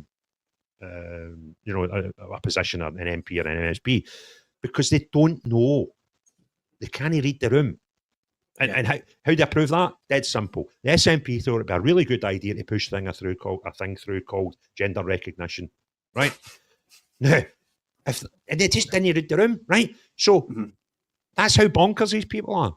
Whereas normal people who are out in the streets and dealing with people in the real world, we can feel the room temperature far quicker and easier. And we know what stupid is, and we know what right is and wrong is. And that's what I'm trying to try in my catchphrase. Some people say to me, "Is your politics SDP the left or right?" I don't know. I generally don't know the difference between right and left, but I tell you what I do know. I know the difference between right and wrong. And that's the important thing. That's where we need to be. Trump's getting that, right? If Trump history had been slightly different, he'd have been a Democrat, right? Yeah. Well, I think But he would actually still tried have to been run as a Democrat the first time round in 2016, but they wouldn't allow it. So it doesn't really matter the rosette anymore. It matters the person that's representing that. And, you know, if we can get Holyrood, we are getting 50 to 60 normal people in it. We've got a good chance. I see this thing about this question about Trump's policies and SDP. I'll tell you a couple of funny things. I was addicted to Spaces through the summer, right up to the autumn there. And I was saying to folk for months, we need to get underneath the bonnet and sort out the economics of Holyrood. And we need to make sure we're getting best value for money, right? I've been shouting that to the rafters for long enough. Trump comes along and goes, we're having a Doge. Fantastic. I doubt Trump was in any of your Spaces, right? I think we just did the same idea at the same time. And then the other thing is, and he said it in his inauguration speech, and I was like, go on, Donald, my man, right? And he went, we need common sense politics. And again, that's what I've been saying since I started opening my mouth on social media. We need common sense. We need the sensible people, the big boys in the room, pull the big boy pants on and get some stuff done. So that's kind of where, so the SDP policies, if Donald Trump came to the United Kingdom, read everybody's policies and had to join a party, it would be ours. That's a bold statement, Craig, but, you know, I'm going to let it stand. I'm not going to contest that because, you know, the thing is, currently, we don't really have this outlet that sort of, I mean, we've seen the advent of reform, but, you know, and we've seen this acceleration of right wing of politics. And I've sort of, you know, I've seen the Reform Party coming up, and you've got on the right of that, you've got the UKIP, you've got Homeland. You know, and they're all sort of promoting the same type things. It was just, I think reform's going to end up right in the middle, and you've got still the right wing of politics, but we've got this acceleration towards the right here. And this is due in part to these migrant hotels. Anne-Marie Ward says the Quangocracy blob is in charge, and we can see from USAID who is funding all the wokery. It's a Soros as well. So again, it sort of ties in with what we're talking about with USAID, the tendrils right across the world. It's affecting us right here today. So what Anne-Marie's saying there, that's how bonkers this is, right? That shows you the level of noses in the trough, right? When you've got a guy like Soros taking money out of this thing, right? You're like, stop the boat, right? If they're all having a wee bit of fingers in the till, and you've got a guy like Soros, how mental is it? If he can do it, you can bet your bottom dollar a prime minister, a president, or a head of any country's doing it. Or could do it, you see? Well, see, if we had a real leader like Trump here in the UK, what would happen on day one was all the boats would stop. You'd have the Navy in the Channel just pushing back all the boats. The migrant hotels would be emptied and sent on their way. These people would be deported immediately. We can't have these people in our society. That's an SDP policy, mate. That's what I'm telling you. Right? I might sound daft, right? I might sound crazy, but Donald Trump's politics are probably closer to the SDP than anybody else, because our policy is dead simple. If you come here illegally, you're parked. You don't get a second chance, and you don't get back in. You tell me one other party that they've got that strong line with immigration. Well, it doesn't exist. There is parties that are going even further than that. Believe me. But they might not get a single person in. Well, that's the thing, right? Aye. So we're treading a balance here. And this balance is that, I mean, how far right are people going to go? But how far right are people, you know, will it take for people to be put off? And how far right are people, like, conceivably going to vote for, is what we're saying. Can I ask you a question? This is my head, right? How can you be further right than we'll pop you straight out? What is further right than that? Shoot them before they get here. Do you know what I mean? Like, so how can you be further right than that? Remigration is the word of the day. Yeah. So I mean, we're just remigrating people back to Pakistan, or, you know, first generation, second generation immigrants. That's where we're going. And that's where I think we'll end up if things continue to be go the way they're going. But that's as far right as you're going to get here in the UK. Of course, we just need to stop the boats getting here, but then we need to force France's hand. That's the thing. The France shouldn't be allowing these people to leave their shores either. But of course, they don't want the problem with. How do you deal with EHR? The ECHR, the European Court of Human Rights. We've got to cancel that bit. We've got to ignore that. We've 100%. got to commit to that. There's so much knock on from that one bit of legislation that's holding us back as a country. And I can't for the love of me think we're so far away from Brexit. See, when we get the choice of Brexit, my understanding of Brexit was every single European law, like this stuff, parked day one, we're not doing it anymore, right? And see, when we had this nonsense about us trying to get a soft Brexit or a hard Brexit or a nonsense Brexit or a party streamer Brexit, I'm like, can we just have Brexit, please? I'll take Brexit. I know Brexit light. I just want Brexit. Beat it. We're going to go our own way. Thanks very much. And all that nonsense we signed up to for 1970, whatever, we're not doing it anymore.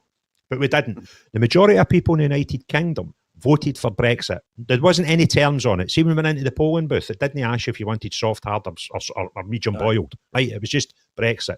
Then what we've done is, so tens of millions of people voted for that. We then gave the job of dealing with that to a building with 650 people in it, who, the majority of them, didn't want Brexit. So the people said, can we have it, please? Exactly. You gave us a choice. And the people we gave and entrusted to get the job done, unfortunately, majority of them didn't want it. And we wonder how it was a mess. I mean, see the people in Northern Ireland. They must be the hardest done by, honestly, and out the whole thing. Just give us a Brexit we asked for and do your job. But they didn't. And they buggered about and they argued. And then you get crackpots like the SNP saying this is terrible, we've no trade with Europe. There was a vote taken at Westminster on having a trade deal with Europe. It was one of the conditions we were discussing. And it went to a vote. And the vote only lost by 7, 9, something like that, a small number. But the 20-odd MPs we had to represent the SNP at the time, they never voted. They abstained. So they abstained for a vote. They gave us potentially a trade deal with Europe. And now the fast forward and go, this is rubbish because we've not got a trade deal with Europe. If you wanted a trade deal with Europe, you should have voted. They would have then had a position where our government was duty bound to go and get one. So Brexit's a mess, we need to get back in. No, Brexit's a mess because of the people we entrusted to carry out our wishes as the British voters. Which is probably the purpose of what they've done. They've scuppered they've purposely made a mess of it in order so we can maybe rejoin at a later date because all these people are Europhiles. I mean, Eric Blevin said, how we deal with the EHR? I think the word that you used, ignore. Absolutely, let's just ignore. The European Court of Human Rights. Exactly. Just we've left Europe. I mean, yes, we're sort of under this jurisdiction, but why? Just ignore them. Just ignore that law and then deal with the consequences. Because for the sole priority of our Prime Minister would be the safety of its citizens. Number one. 100%. Keep saying it. Number one, first priority for all Prime Ministers, all presidents would be the safeguarding of their citizens. We've seen it in El Salvador. We've seen it in America with Trump, with these mass deportations. But El Salvador's ended up bringing down the murder rate to one of the highest in the Western Hemisphere, right down to what's conceivably going to be less than 1 per 100,000. And they've built big mega prisons. And we've got these prisons that they actually look like prisons, Craig. We've got, and we're going to get to the papers earlier on, but we've got this headline today. Super prison is a luxury resort for rapists and murderers. What's his name? The Tory guy brought it up in First Minister's Questions. I thought he was describing a resort. He was describing the plans for a prison. Right? Like, stop it. 4 walls, couple of bunk beds and a kitchen. Right? There's a bit for birds and all that, and owls and bats. You're like, a serenity garden. The whole thing's bananas. But this is how we treat our criminals here in Scotland. We give them PlayStations. We make sure. I mean, a few weeks ago, we're doing the story in HMP Greenock. We've got this man who murdered someone else in a women's prison. So he's this man murders a guy called John Weir. He's put in prison. Claims to them to be a female. Gets put in the female prison estate. Shacks up with another person, and then we end up with this court battle that's been run through our courts where, you know, because the people in the prison, other inmates are saying, oh, it's the tranny and the beast. They're getting called names in the prison, Craig. They're getting, you know, they're getting told to sing Shania Twain's "Man, I Feel Like a Woman" at the prison karaoke, by the way, which I don't think there should be prison karaoke, but they've got it. They're getting told to sing Shania Twain, "A Man, I Feel Like a Woman," and this very fact is being run out in our courts. When, in essence, what we're doing here is a murderer is going to prison. They're pretending to be female, and because their feelings have been hurt, now it's getting played out in our court. Niall, I done a video. I can't remember, maybe 4 or 5 days ago. It get wrong. They termed it as being unsuitable, right, for advertisers. So YouTube make money out of advertising. So if you've got a video that they're not going to put in front of advertisers, they kind of nobody's going to watch it. I'm not going to ask you to watch my video that they can't make money on, right? So it gets choked, and it was about the complaints that have been upheld. 21 complaints in Scotland for prisoners in the year, and one of them was from a man who's in the women's estate, and he complained because he couldn't get size 10 ladies' shoes out of the book that you ordered your shoes, right? There was another one, he was complaining that between Monday and Friday, he got milk in his porridge, but at the weekend it had to be water. And you're going, seriously? I mean, I'm not quite a normal guy, right? I'm no destitute, I'm no dying, I don't have any big issues, but everybody, you've got things going on in your life, right? I wish my biggest concern was Saturday and Sunday, I had water in my porridge, right? I genuinely, I would take that any day. And this is the way society is. And most of this reverts back to ECHR, right? You can't do that. How no? Article 10, human rights says, right? Oh, does it? And we've got this whole industry now that are, you know, of lawyers that are making good coin out of representing people under articles from the ACHR. We've got an asylum system that's choked with it, and we just need to. Jim's getting sent back to Larko. I love the comments, but I keep getting distracted. I mean, I have to put that one up because it made me laugh as well, honestly. So, do you know what I mean? There's that much that you just go, it's just nonsense, isn't it? So this ACHR, which we should just abandon the day we voted for breakfast, so right, we're not having any more of that. We've still got today, and we'll get prisoners putting complaints in, and their complaints getting upheld because he can't get size 10 women's shoes in prison. Call me daft. I don't think that's right.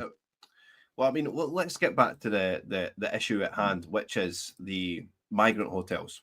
This is why you're on here in the first place, because people of the public, concerned members of the public, they've asked for your help, Craig. I mean, and lucky a bit, you know, they've said, please shine a light on this. Please tell me it's not true, because nobody wants a migrant hotel where they are. And we've had issues in Falkirk. I had whistleblowers that are coming at me from Perth. Yeah, they're saying, "Oh, there's big issues happening in Perth with these migrant hotels." There was previously in Perth. I'm led to believe that 25%, at least 25% of the available beds, and we're talking tourist beds in Perth, are taken by migrants. So that's got a directly 25%. I'm in Perth most weeks at least once, and some weeks 3 times, right? And I talk to people that are from Perth, and they talk. They go, "Craig, I've seen your video," and blah blah blah. And I'll need to take my camera up one time and do a video. Normally I'm up there; it's kind of dark because it's at night time. But you're thinking Perth. Perth should be that place that you go when you're finished in Stirling Castle and you've still got a couple of hours of your day out to go. No, it's in Perth, right? It's a beautiful place. It really is. A lovely place, nice people, and they're getting the same as everybody else. Again, and going back to the show I had earlier in the week, I mean, we've got two. I mean, Perth, as you well know, Perth is a very small place. And if you're out for a wee drink or whatever, there's hardly anywhere. I mean, there's a fair amount of pubs or whatever, but there's only a good couple of them. But then you look at Aberdeen, Craig. Well, obviously we've got one migrant place in Dundee, and just going back to Perth, I'm led to believe that Perth City Council have got a sanctuary council status now, which is just bananas. But that's where Swinney lives, isn't it? That's his gaff, isn't it? Swinney's on the sort of the Tay side. He's right near here. I don't know exactly where he is, but it could be in Scone. Could be in Scone. Beautiful place. Dundee, of course, have got a migrant hotel. But we had the show on, I think it was Monday night, where I'm saying Aberdeen is Scotland's future shithole. You know why? Because actually it was prompted by this. I'll take this down just for a second, but it was prompted by your post on X. You know, warning: students at University of Aberdeen receive reports of girls being followed and chased home by men from Aberdeen Beach. This seems to be happening during the evenings and quieter times. Please avoid going to the beach alone, especially at night. Make sure someone is aware of your location, ETA, you know, and reach out. And then, you know, you look at where these hotels are, and where is it? Slap bang on Aberdeen beachfront. These are no coincidences. These are happening. It's that no Pittodrie? That's Pittodrie. There's been a few rockets of it there in my day, I tell you. I've been chased. See that wee bit where that map is, right? Just digress a wee bit. In my youth, when I used to go to more away games than normal, there's a graveyard there. And every time, but I'd reckon between being 15 and about 25, every time I went to Aberdeen, I had some mad Aberdonian football casual chase. And I wasn't a football casual, by the way. I was just trying to get back to my supporters bus. Chased me through that graveyard. So, anyway, so I know the area. I worked up there in the motor trade for a year back 2002. What a lovely city it was, right? And you had some great nights out down Union Street. Really good place. And to hear the stories in 20 years, how that's changed. We've killed its industry, you know, because the Greens done a pact with SNP and they needed them to get in power a while back. So, you know, we've just decided that oil. And listen, I must be stupid because I kind of remember between 2012 and 2014 being told by the SNP and the Nationalists, the separatists, that we were, it was our liquid gold. We were going to build a future, we're going to be Norway, all that sort of stories. And now I go, well, you'll not be wanting independence now because we've not got oil. Oh no, we never said that. Like, what? They actually believe they never sold the story on oil, right? And to be fair, we didn't get that much yet because we've pawned it all, just the same as the wind turbines, right? We've managed to pawn all that to foreign, not only foreign companies, Spain and Norway's foreign power, national power companies. We've sold them the leases for our wind turbine, right? We sold the undersea ground. What was it? The leases for the seabed. Yeah, that's right. So I think it was 800 million quid, right, for about 80% of the stuff. And do you know when we auctioned it? This is how bonkers it is. When we auctioned it, we had a maximum price you could pay per square metre. It's just it's insanity. So, you know, so we don't actually hold on to our resources, which is bonkers. But then they got in power with the Greens, and, you know, the Greens went, well, that's a bad thing. All right, that's a bad thing now. And now we see Grangemouth go. And I need to laugh because I've seen all day today I've been challenging SNP MPs and SNP MSPs who have been telling us how bad Labour are because they done bugger all for Grangemouth. And I kind of agree with that. But I asked them the question, what's the SNP done for Grangemouth? Exactly. The Grangemouth, I've done a bit of digging on this. I've done a video on it the other night. And I believe the future of Grangemouth could be saved if they just would open their hydrocracker. Their hydrocracker's a bit of kit that turns it into really super grade stuff. And there's a big market just now and a growing market for aviation fuel that's a bit greener than not, because they're getting the same as the motor trade. They're getting hammered to be green and cuddly, right? So that market's it's big now and it's getting bigger, right? Now that hydrocracker can make that fuel. But the people, no, there was an accident in it years ago, right? And it was that dangerous then, but you know, technology changes. And now there's people on the planet I've spoke to, but unfortunately will not go on camera. So you can just take it to the bank because Big Craig's tell you, right? That hydrocracker is not unsafe. It could be turned on. They're convinced of it. And they know what they're talking about. I don't. I'm just relaying the story. But they feel it is that the owners don't want to turn it on because that would make their losses smaller. They wouldn't get grants for buggering off, and they wouldn't be able to just take their business elsewhere. But if that is the truth, then surely, as a nation, whether it's the Scottish Government or Westminster can say, hold on a minute, there's this market and it's growing, and we're taking the stuff out the sea just off the shore of the thing. We put it in there, we stick it through this thing that is to be safe and to be very safe, and make a really good product, which is, I don't know, there's a name for it, you need to forgive me, but it's basically it's cracking, I think. It's basically, good quality, high grade, but low emissions and higher fuel economy fuel for aeroplanes. Well, what a great thing to sell. And they keep talking this nonsense about a green transition. Well, we're not going to tell the aeroplanes to run on electric and buy Teslas and fly. Right, that ain't happening. So there's a thing that could make a big difference. If your thing's green, it's making aeroplanes a bit better, right? So it's a great thing. And nobody's talking about it.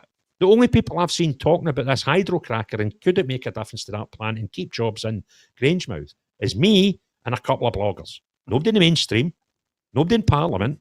Now, if I can find out that thing for being a guy that's got 57,000 followers on a YouTube channel, how can our government not find that out? I just think they don't want to find out. This is the thing. They don't want to. Aberdeen, like you're saying, like the reason Aberdeen's falling, the reason that house prices across Scotland are going up, but in Aberdeen they're somehow falling. And you're like, why is that? Even with inflation, they're falling. It's because we've decimated the oil and gas, and we basically said it's a hard stop. And this is Grangemouth is a symptom of that as well. Eric Blair's here asking, what's the STB policy on net zero? I just thought, I'd pose some questions to you as I'm sort of. Yeah, no problem. That the policy in net zero is basically common sense approach where, look, if we've got a planet, it's kind of makes sense. Environmental things to us would be like looking after wildlife. There's a good one, right? Looking after the countryside. These are environmental things. But net zero, we've got to be more sort of pragmatic in how we deal with that. And we can't just go, let's go for that and destroy industry. The SDP really understand the economics of a country, and that without industry, you have nothing. And one of the biggest drivers of industry is your energy. If you don't have cheap energy, you can't have cheap industry because everything you make is going to be dearer than it should be. Exactly. So every turn of the wheel is burning fuel. Yeah. So we understand, and I kind of don't think we're going to destroy the planet, right? I just don't understand how a thing that's 3.5 billion years old can be destroyed with us since the start of the Industrial Revolution, because that's like a pinprick in the length of the history of the Earth. And the Earth's had really, really hot periods and really, really cold periods. And if we think we can affect that and we can somehow tweak and buck Mother Nature, then I'd be shocked and surprised if that was to be true.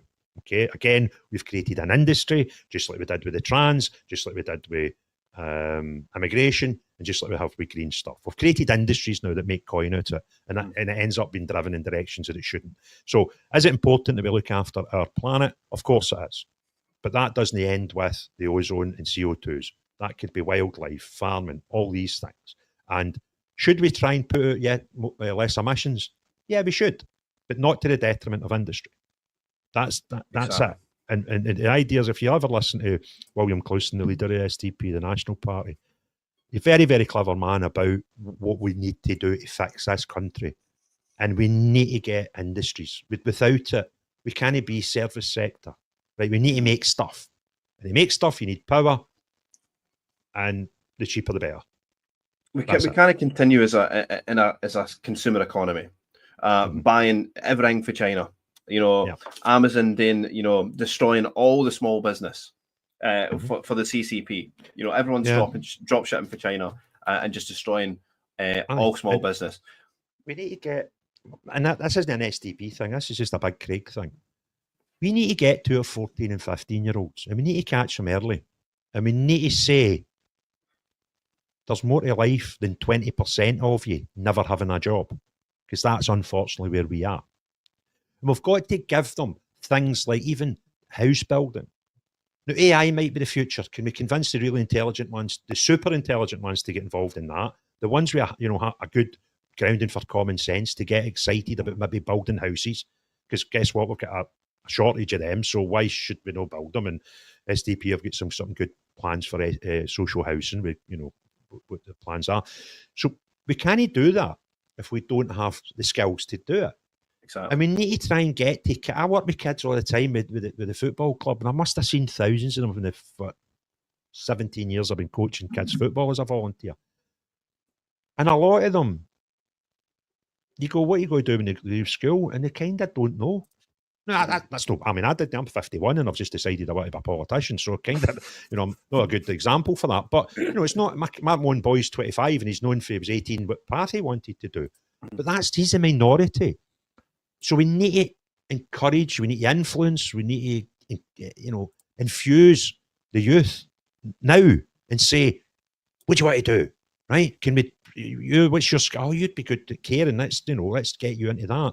Because when you hear about the skill shortages we've got, it tends to be the care industry, right? Well, what happened to all these girls that just left school when I was leaving school that went on to be nurses? If we just stopped that, we need to import them. Well, let's get our kids ready for the jobs that A, we're short of the now, and B, we hope we'll be short of in the future when we start building industries.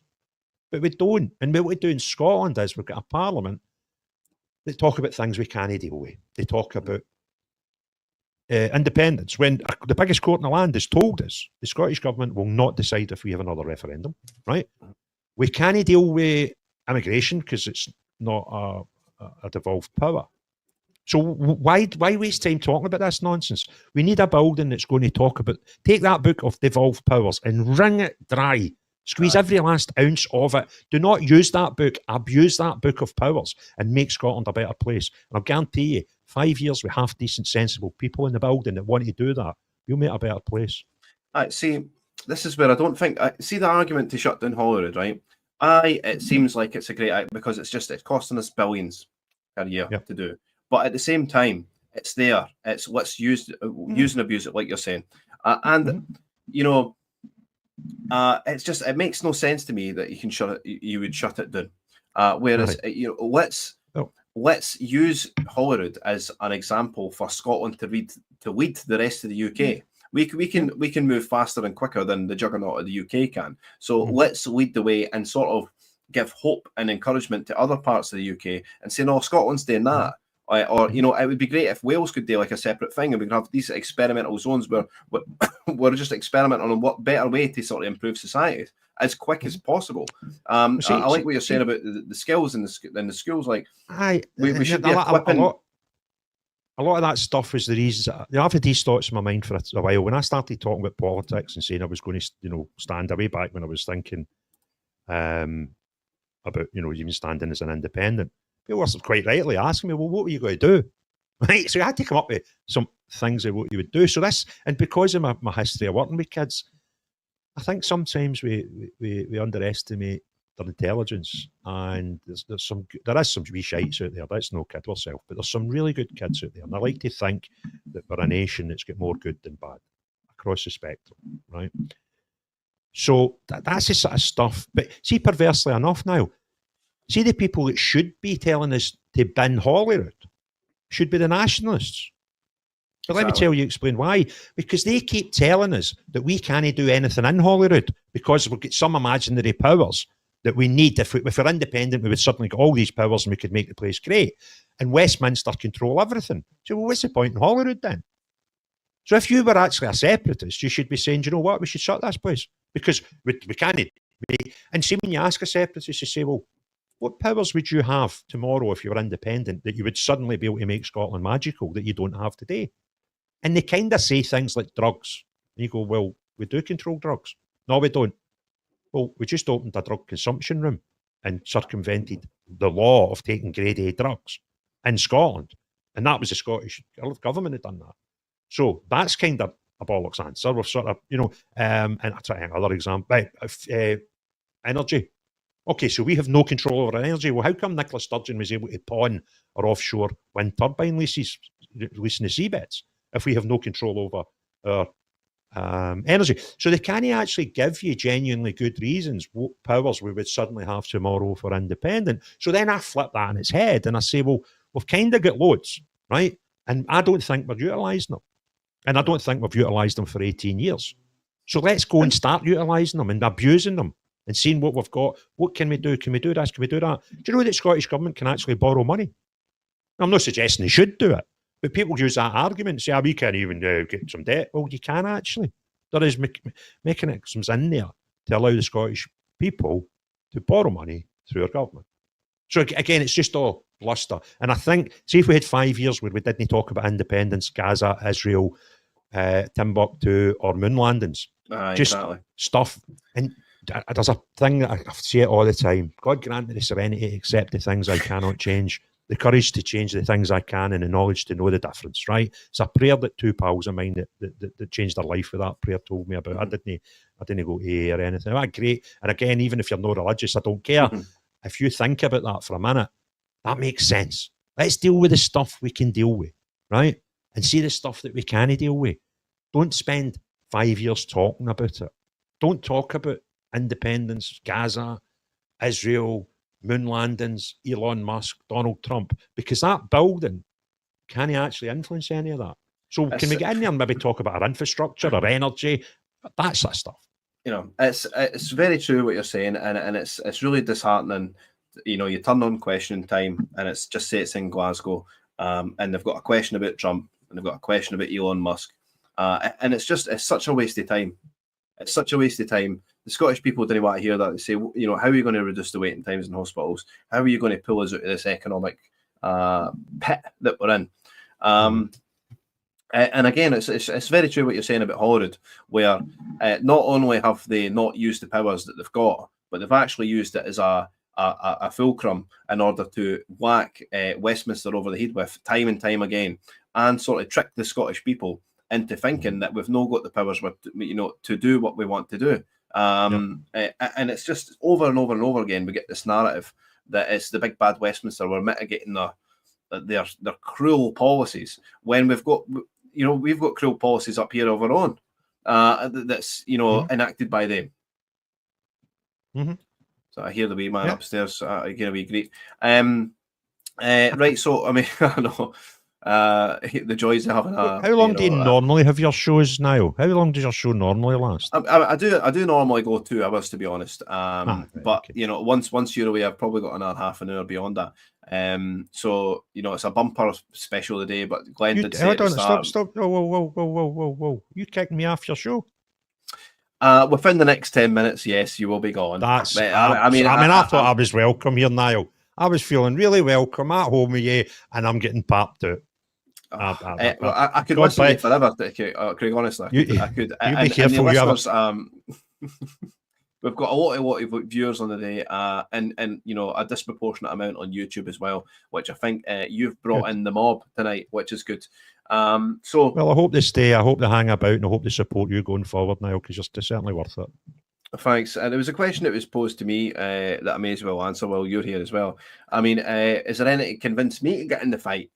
You know, I was fighting with the Scottish Family Party. I was fighting with All for Unity. All for Unity was the stream that was magicked up by George Galloway. It was almost like the Alba equivalent of unionism, where you had you would say you'd vote SNP on the list and Alba on the SNP in the constituent, Alba on the list in order to maximise independence minded folk. But the unionist version of that was you would vote for the person that was best likely to beat the SNP in the constituencies, and then you'd vote All for Unity on the list to maximise unionist perspective. So it was sort of like the mirror image of Alba, but that didn't work out. It seemed like George Galloway was too divisive a figure in order to get in. It ended up walking into Batley and Spain and convincing all the Islamic mobs to get in there. You know, using Palestine as a voting mechanism over here in Britain. I just didn't agree with that at all. But what am I doing? I've become a reform member. I'm trying I'm not trying to make my way in with reform, but I've made myself available to them. It's up to them if they want to use me or not. And this is the thing. And if reform turn their back on me, then you know they're not the party for me, obviously. If reform think, no, Niall, you're maybe too controversial, maybe you're pushing a bit too far, then obviously they're not for me. But I hope that they can see past. Well, it's not that they need to see past what I've done in the past. Everything that I've done in the past has been fantastic. I stood up to Hamza. I stood up against the gender ideology, and I stood up against this mass immigration stuff, as you have as well, Craig. So if they can't see past that, then they're not worth the salt. You know what I mean? But See, to be fair, I was quite disappointed you went for SDP Light in the first place. That a new nickname. But to be fair, I think to Kevin's question, Kevin's a good pal of mine, right? He's a cracking lad, and but I think it's a wee bit disingenuous because you've been in the fight longer than me. You know, you're already in the fight. You know, to ask you to join the fight, you've been in the fight for years. Aye. So I'll have a word with Kevin the next time I see him. Give me elbow in the ribs for me. But no, I understand his question. But I think the reality of it is you've been fighting the battle longer than most. Well, it's been a long time in the trenches, Craig, and I'm feeling a bit weary for it, to be honest. But that's what you know. You've got to look forward to this, I think. And once SDP, I do think SDP will become a serious proposition. With you at the helm, you know, I do believe that, and it will give people, somebody to vote for. You know, a lot of people think, well, maybe there's a lot of people that are a bit wary about reform. Of course, they are. It's just, I think, the sort of prevailing sentiment is the news that, you know, nobody's going to win the constituencies. Nobody can really stand up to Labour, Tories. I mean, the Tories maybe not so much, but Labour and the SNP up here. Especially in the constituencies, it's maybe not going to happen, but we've got this proportional representation on the list where you can that could bear fruit quite heavily for the SDP if you run like a fantastic campaign. I'm sure you can get some people in there. So you know, I do have hope in the future for you and the SDP because I know that they've got the interest of the people at heart, and that's what it's about. You know, it's not maybe not necessarily about party politics, but about, you know, persons and people like yourself. You know, it doesn't really matter what sort of banner that you run under, Craig, if you know what I mean. It's more to the fact that it's you, and we know who you are, and we know what you stand for more than anything. And I hope that people would see that about me as well. But for you, certainly. Listen, I'm not going to be the next First Minister of Scotland, right? That's not what we're trying to achieve here. It's, you know, to go from the starting point we're having zero representation in that building, isn't going to happen. So we've got to be realistic. We've got to say all we want to do is put some good people in that will hold others accountable. So, you know, if there's a good gang of people, I don't know who's going to be. I would imagine if we had an election tomorrow, it would probably still have to be a coalition of somebody. Now, who knows? Getting 5 to 10 SDP guys in there might be the difference of having a good, comfortable coalition with people that aren't crackpots. Now, I don't know how the future's going to bring. But, and it's about, my sort of tagline is, and I said this to somebody, you know, what guarantees could you give me if you got to Holyrood? I says, I'll give you one guarantee right off the bat, right? See, in day one, there's a wee red button under the desk, there's a wee canopy hanging right, and it's your point of order button, right? I'll be like, babe, point of order, Madam Speaker. That First Minister got asked a question by that man over there, and it was a cracking question. He's asked him it twice. He's faffing about. He's going on about the buildings. I would love to hear his answer. And I'm sure the good Scottish people that we're actually serving in this building, by the way, would love to hear his answer. So could you just ask him to answer the question, please, Madam Speaker? And that button, my guarantee, twofold to the Scottish people, that button will be pink by the time I leave. Be worn out. That's it. And my other guarantee to Scottish people is, Scottish people have got a good thing that when we try and get above ourselves, you've always got somebody who'll bring you back around. And it's not a bad thing, right? Aye.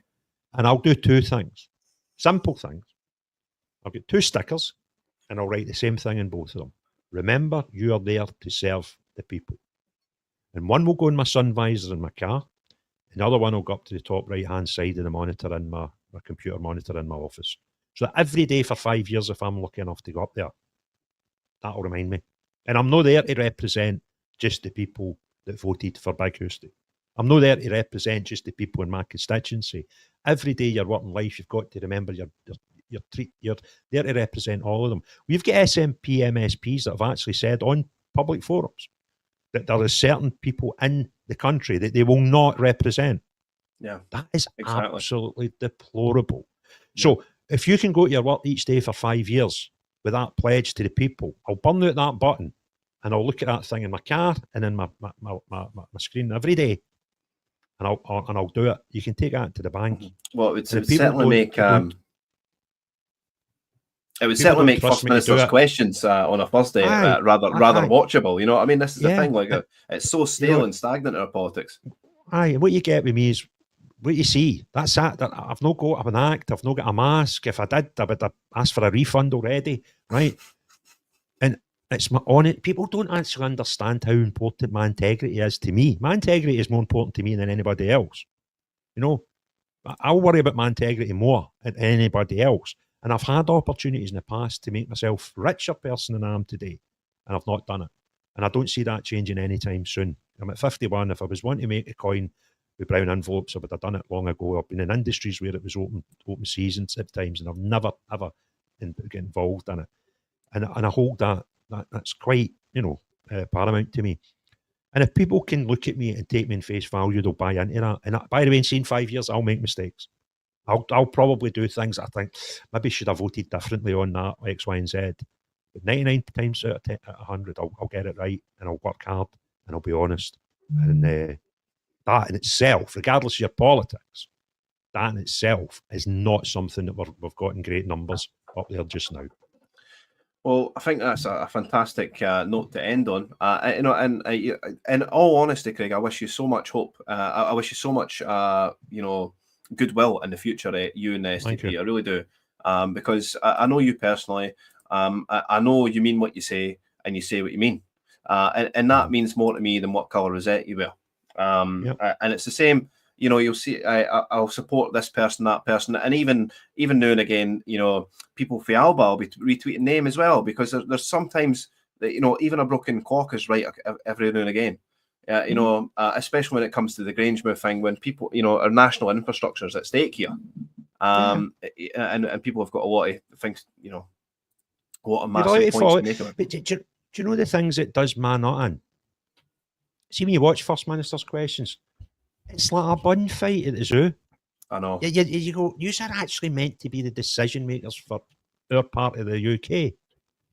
And it's just a bun fight. And if somebody said that the sky's blue, the default setting for somebody else is to say, no, it's no.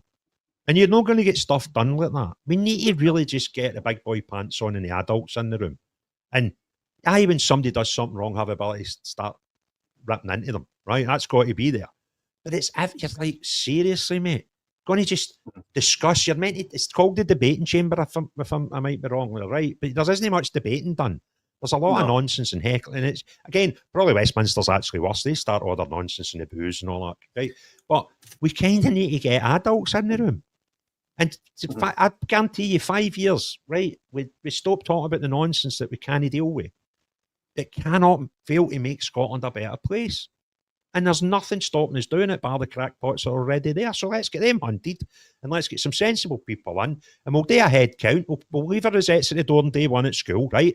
We'll do a head count, and I'll say, listen, this is what I quite fan. You all want to do the same? We'll just come in here and do our best for Scotland for 5 years. Will we get, you might find we get a majority, right, of normal people want to do things, no career politicians, no somebody like, see that ginger-headed boy out the Greens, that crackpot. None against the gingers, by the way. It's just the green badge he puts on that does my nothing, right? What's his name again? He's about Ross 12. Gross Rear. Ross Greer. Gross Rear. Right. That guy, he would struggle to organise a stag do, right? And a half-decent stag do at that. But he gets more say in our country with 1,500 votes than you and I. And that's bonkers. To be fair, you're saying you struggle to organise a stag do. I'm struggling to organise a stag do at the moment. It's very funny that, honestly. Do you know what I think you should? Right, here's an idea for your stag do. I'm sitting looking at you, right, and I'm thinking, who does he look like? Because you need to save that beard, young man, right? Mm-hmm. The hair's getting a bit mental, and the beard, right?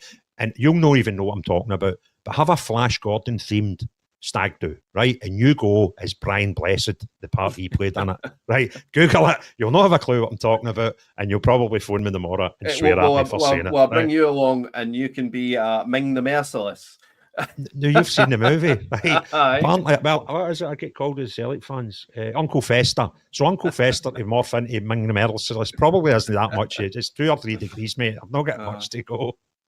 Brilliant. Well, we've ended up on a laugh. That's fantastic. Honestly, it's been fantastic having you on. I always cherish my time with you. It's a bit of annoying that we've had to bring you on with this sort of attack article.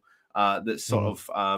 I mean, to be fair, there's I'm nobody, delighted with nobody it. really reads the Daily Record at this, in Scotland anyway. But of course, with your name attached, people are going to read it. But it's a good article. It advertises you. It advertises the SDP. It shows people that you're actually willing to listen to people's concerns, rightly or wrongly. If they're right, they're right. If they're wrong, they're wrong. But at least you're going out to these people and addressing their concerns straight up in person. Alone. You know what I mean? It's not like you need to take a team of folk. You didn't send, you didn't get somebody to send an email to them 2 or 3 weeks later to say that I'm not going to deal with your problem. No, you're out there in person dealing with it.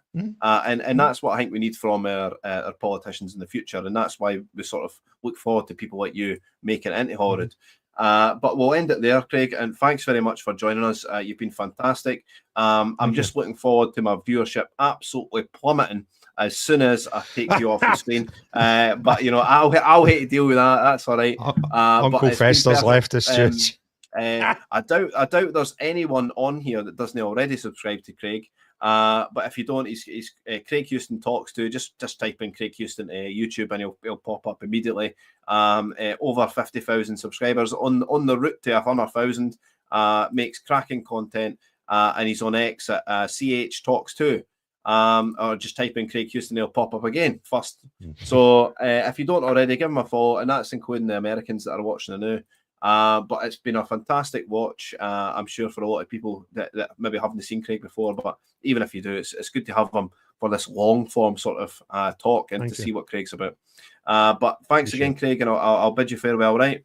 Thanks for having me, mate. See you soon. No, take care. Cheers. So that was Craig Houston, everyone. What a legend he is. And it does talk a lot about, well, not that it does talk about it. He's out there in the field doing the things that people want to be seen done. He's going after the sort of inadequacies that we've got here in Holyrood and just taking them to task. But we need to give Craig and the SDP some serious consideration when we go into the Holyrood election in 2026. Even if it's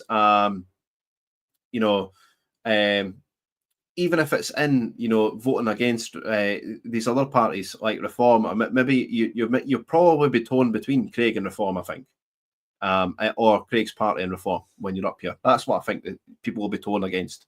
And to be fair, that's a half decent decision to have instead of the lesser than two evils chat that we always have up here in Scotland. It's anyone to beat the SNP, and we vote in Labour or Tory, and we end up with Keir Starmer, for crying out loud. So it's a serious consideration going to the SDP here. And Craig Houston, I think he'll take it to new levels. I really do. But with the absence of Craig, we're going to batter on to our last story of this evening, which is the Third World Paris. Third World Paris. And you might think, Paris isn't in the Third World, Niall. Well, I'm here to tell you that it absolutely is. Or it once used to be in the Western world, but we're going to document just how bad Paris is now. So it was all spurred on through a video that went viral on Twitter just maybe a week ago, and it was of these German tourists, maybe I think it was 2 or 3 girls, and they were driving and they were trying to find their hotel in Paris. I'll play the video and you can tell me what you think. Bucht, unser Hotel ist direkt hier rechts, ne? Nein. Doch! Nein. Doch! Du musst Papa anrufen, der muss hier anrufen. Ach du Scheiße! Ach, da hinten ist das.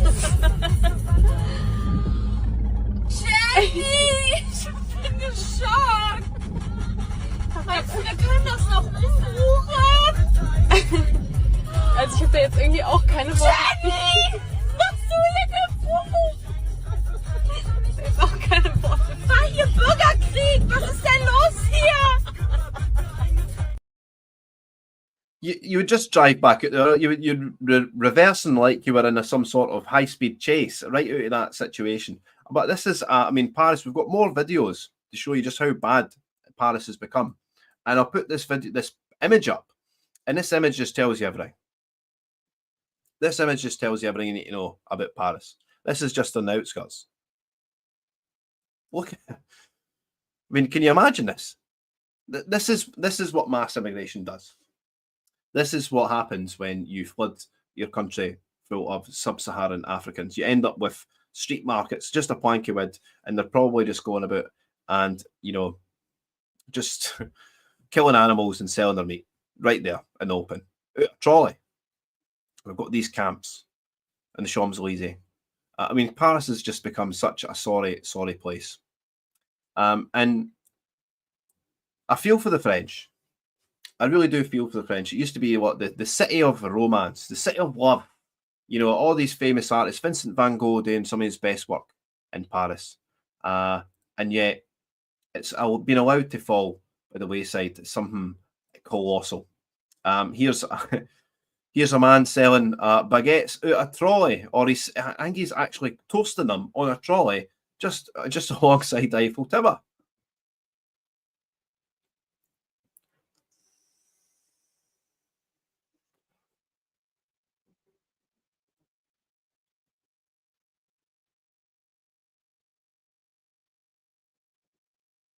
I mean, what's going on? I mean, here's a guy smoking on a train with his feet out. I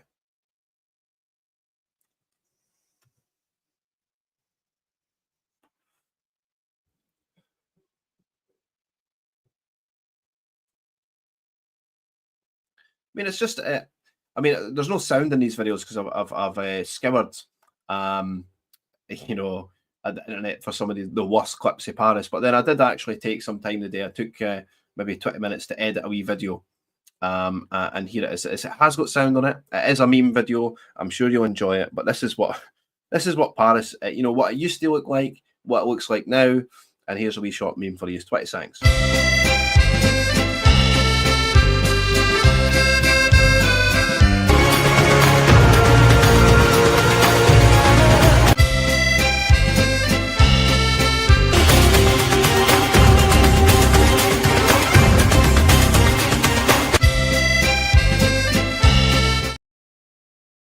The city of love, ladies and gentlemen. The city of romance. Voulez-vous coucher avec moi ce soir? I wouldn't take the family to Paris if my life depended on it.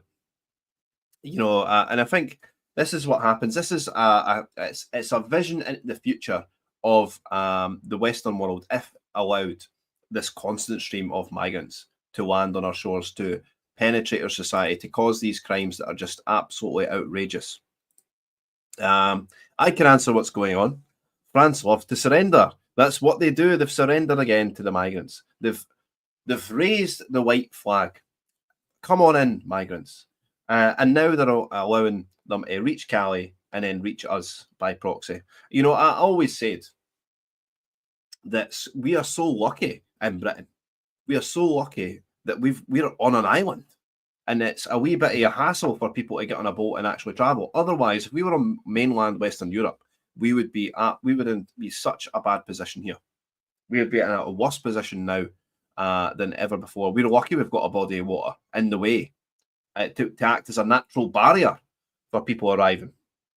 But this is, you know, this is a vision into the future for us. We'll have I mean, the first video there with the tourists, it looked like Govan Hill. Unser Hotel ist direkt hier rechts, ne? Nein. Doch. Nein. Doch. Ich muss Papa anrufen, der muss hier. Ach du Scheiße. Ach, da hinten ist das. Reminds me of Govan Hill. When I was up there doing a wee video, and there's just mattresses everywhere. They're just waste on the streets. It's just absolutely shocking what's been allowed to take place in some of your cities. And again, we'll go back to just exactly why this is happening. And I'll get my wee mug out the way. But look here at the migrant hotels in Glasgow itself. More than any other city in Glasgow, in Scotland, these migrant hotels. Two right in the very city centre, right in the merchant city. Right at St. Neots Centre. We've got one just after the M8 motorway. One at the Charing Cross, right near the West End. And then we move over to Ibrox, and there's one there as well. And if we come out a bit, over here, over in Paisley, and continuing along towards the west coast, Erskine, Greenock. These people, the Scottish people, have to say no to these migrant hotels. They have to say no to these migrant hotels. And if ever I get into an elected position, we'll shut them all down. I don't care how much money being made. It's, again, we go back to the thing we talked about with Craig.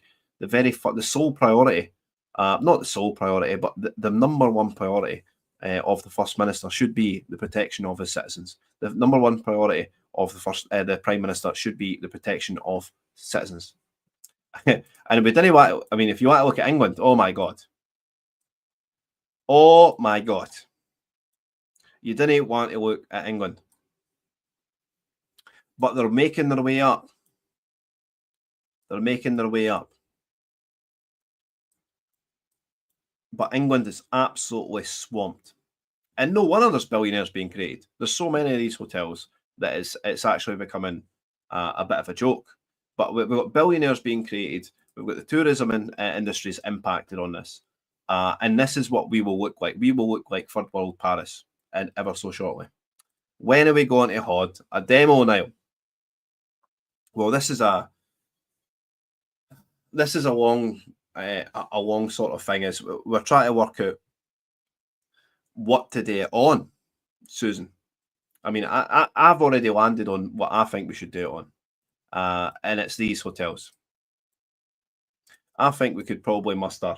I mean, if we were to go to Aberdeen, if we were to do a protest in Aberdeen, right in Aberdeen city centre about the migrant hotels, I think the people of Aberdeen would come out in support. If we went to Perth and Dundee, I think if we went and had a protest there, people would come out in support of getting rid of these migrant hotels. If we went to Falkirk, if we went to Bathgate, to Edinburgh, to Lanark, to East Kilbride, to Glasgow, to Paisley and Greenock, and some sort of massive Scotland-wide tour of protests, I think, one, I think it's maybe necessary that this needs to be done. But two, just like Craig's work, Craig has went out his way.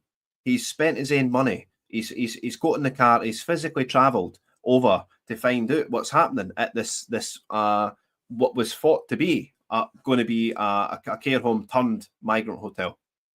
He spent his own money, his own time to go and address these issues for someone, no just any, he's went out of not out of the goodness of his own heart, because he cares about the people in the community. He knows that the impact that these places will have on people. So he's went out his way to go and showcase it and shine a light on it. And it very well may have been a migrant hotel. But now that Craig's shone a light on it, they'll think twice about doing it. Don't you understand? This is how it works. The level of outrage that Craig would have created by this, just by the even notion that it's going to be there, it's done wonders. This is what I think we should do. But, we need to give the people of these places a hope. Because I don't see any party in Scotland right now that's saying we will get rid of these migrant hotels immediately. But they shouldn't be here. They shouldn't. One, they're killing the tourism industry by having them in the hotels. They're making millionaires. They're making people unsafe. They're endangering citizens, especially in places like Perth, like Lanark, and the smaller villages and towns. Lanark as well, Greenock. It's going to have a devastating effect on these places, on the communities. It's going to sow discord in the communities. It's going to make people wary. It kills communities, as some of them said in the comment earlier on. It's going to kill communities. Good to see a lot of chat on the YouTube tonight. Absolutely, yes. I mean, we're going to sort of finish up in a few minutes, but I wanted to sort of read the papers first. I wanted to sort of, I wanted to cruise off the back of the huge numbers that Craig's given me. That's what I wanted to do. I could see him. He's still in the green room smiling away. I wanted to make maximum amount of I wanted to maximise having Craig on the show, and we've got loads of viewers here. Although the people for YouTube have fled immediately, but X is still going strong. So, I mean, this is maybe a question for the audience, a question for people on X. Would you support a Scotland-wide, what I'm going to call, I mean, I'm probably going to do it anyway. It doesn't really matter if you support it or not, but I'm probably going to do a protest tour. A tour of Aberdeen, Dundee, Edinburgh, Glasgow, Falkirk, Bathgate, East Kilbride. We need to go into these places where the community is directly affected by these things and give them hope that somebody's going to do something about it. That's what I think should happen, and that's what I think we'll do. And we'll finish up. We'll finish up right here in Perth with the First Minister's patch, and we'll make him look like an absolute fool. And we'll turn him into a source of derision. I mean, how can they possibly vote for John Swinney in Perth? I don't understand. But I don't think he's got long. Count me in, Susan's saying. Well, that's good to know. At least that makes two. Glenn saying my ends. Yes, we'll be coming up to your ends. And this is the thing, it's not, he's saying my end. We're going to go to everyone's end. Everyone's end that's affected by this. We might have to, we'll maybe start north and work our way down. I mean, Glasgow, obviously, we just do a central protest. We then need to go to all the migrant hotels. But then we go, maybe include Erskine in that one. But Greenock, Glasgow, Lanark, East Kilbride, Bathgate, Edinburgh. Thank God there's no much on the East Coast. Thank God for that. Falkirk, that'll be a good one. Perth will be unbelievable. Dundee, and then Aberdeen will be absolutely, I'm sure we'll get a mammoth amount of people out in Aberdeen saying, no, we are against these migrant hotels. And thank God for coming. So, you know, that's been the sort of story of the night, guys. But we're talked about USAID. We've had all the crazy stories of this, this money laundering, these sort of perception altering mechanisms that this organization has been putting it right, not just in the USA, but right across the global media. All the way from the BBC. From the BBC to the New York Times and Politico. Our narrative is being shaped. And then we had the great Craig Houston, the internet sensation himself, on to interview. And you know, he's got a lot of credibility, Craig. He does one fantastic work on social media. Runs a fantastic YouTube channel, and you know, he says what he means, and he means what he says, and it's really important to me. But in order to escape the Truman Show, in order to sort of break through the narrative and peer behind the curtain, we need to just act as. We need more people like Craig, more people like me, more people that are sick and fed up at how the world's gone, to stand up and be counted. Can't it just be me all the time? And again, I'll talk about a quote that I was, you know, I've done a few good speeches in my time, and one of my favourite ones was the one we done outside Holyrood against the gender ideology, when I was talking about the fact that, you know, the SNP, the Greens, they've weaponized the kindness and compassion of the people who are supporting the trans ideology, because they're saying, no, we just want to take care of them. Well, actually, no, they're weaponizing their kindness and their compassion, because it is not compassionate when you're deluding someone. Then you are partaking it in the lie that this person's another sex. It doesn't serve anyone. In fact, it does incredible damage. But one of the things that I ended up on something quite inspirational in that speech as well. It was quite prophetic, but you know, it wasn't mine. It was someone else's. I always told this, but you know, you don't garner respect and influence by being a star yourself. You don't garner respect and influence by being a star yourself. You get real respect and real influence by creating other stars. And that's what I like to do. I like to encourage other people to give me their voice, to put their voice out there, to stand up and be counted. It's not enough just for me to do it. We need other people to rise up.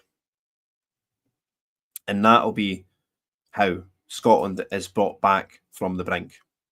Is that, you know, we're identifying, we're creating the stars of the future here. So that was your Friday night Niall Fraser show. We went at 2.5 hours, ladies and gentlemen. That is the longest we've ever done, apart from the, you know, the election super broadcasts. We probably could have done an extra half an hour on the SNP Scottish Nons Party one on Wednesday. But, you know, with time commitments and stuff, I just couldn't go on longer. But again, we're actually smashing the viewership, guys, tonight. 860 viewers.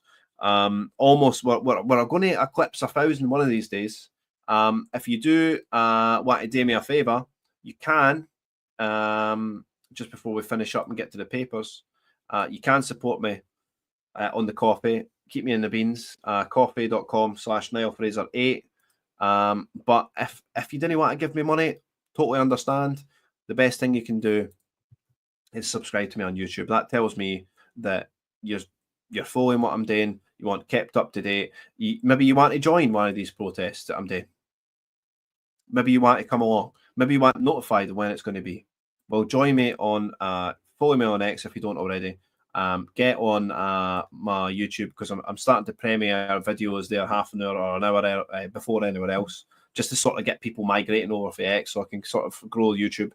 Other than that, we're just going to get to the papers. And we'll spend 10 minutes on the papers before I go to bed. Super prison is a luxury resort for rapists and murderers. Scottish Conservative leader furious over the cost to the taxpayer of new £1 billion jail. Let's see what this has got to say by Richard Elias and David Walker, Scottish Daily Express.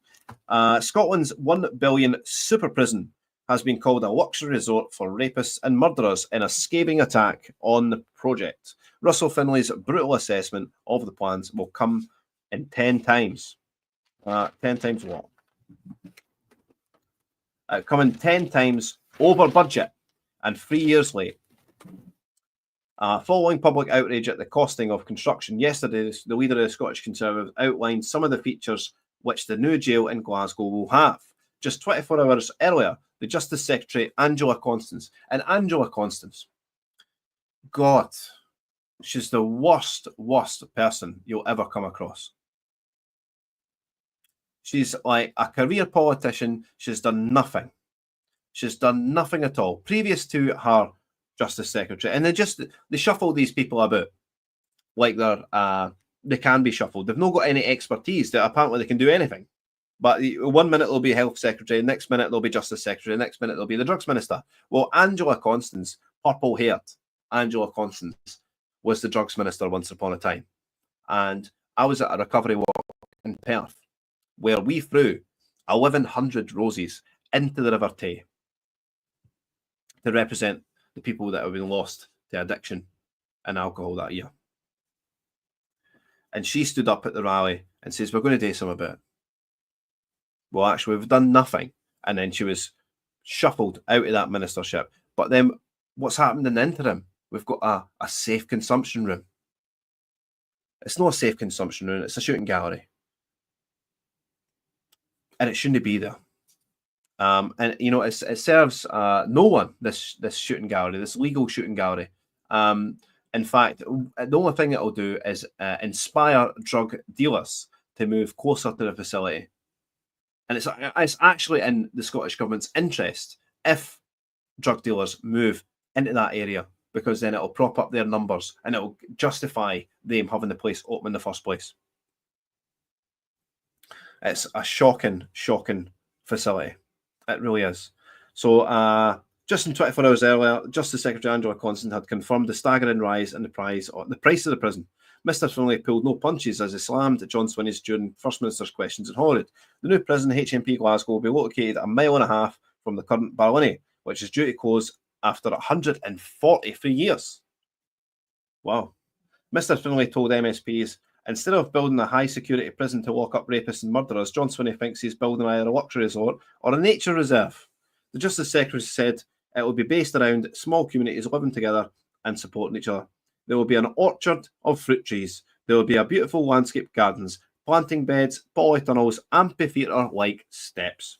He went on, there will be, I'm not making this up, there will be wee boxes for owls and bats to live in and special bricks for the birds.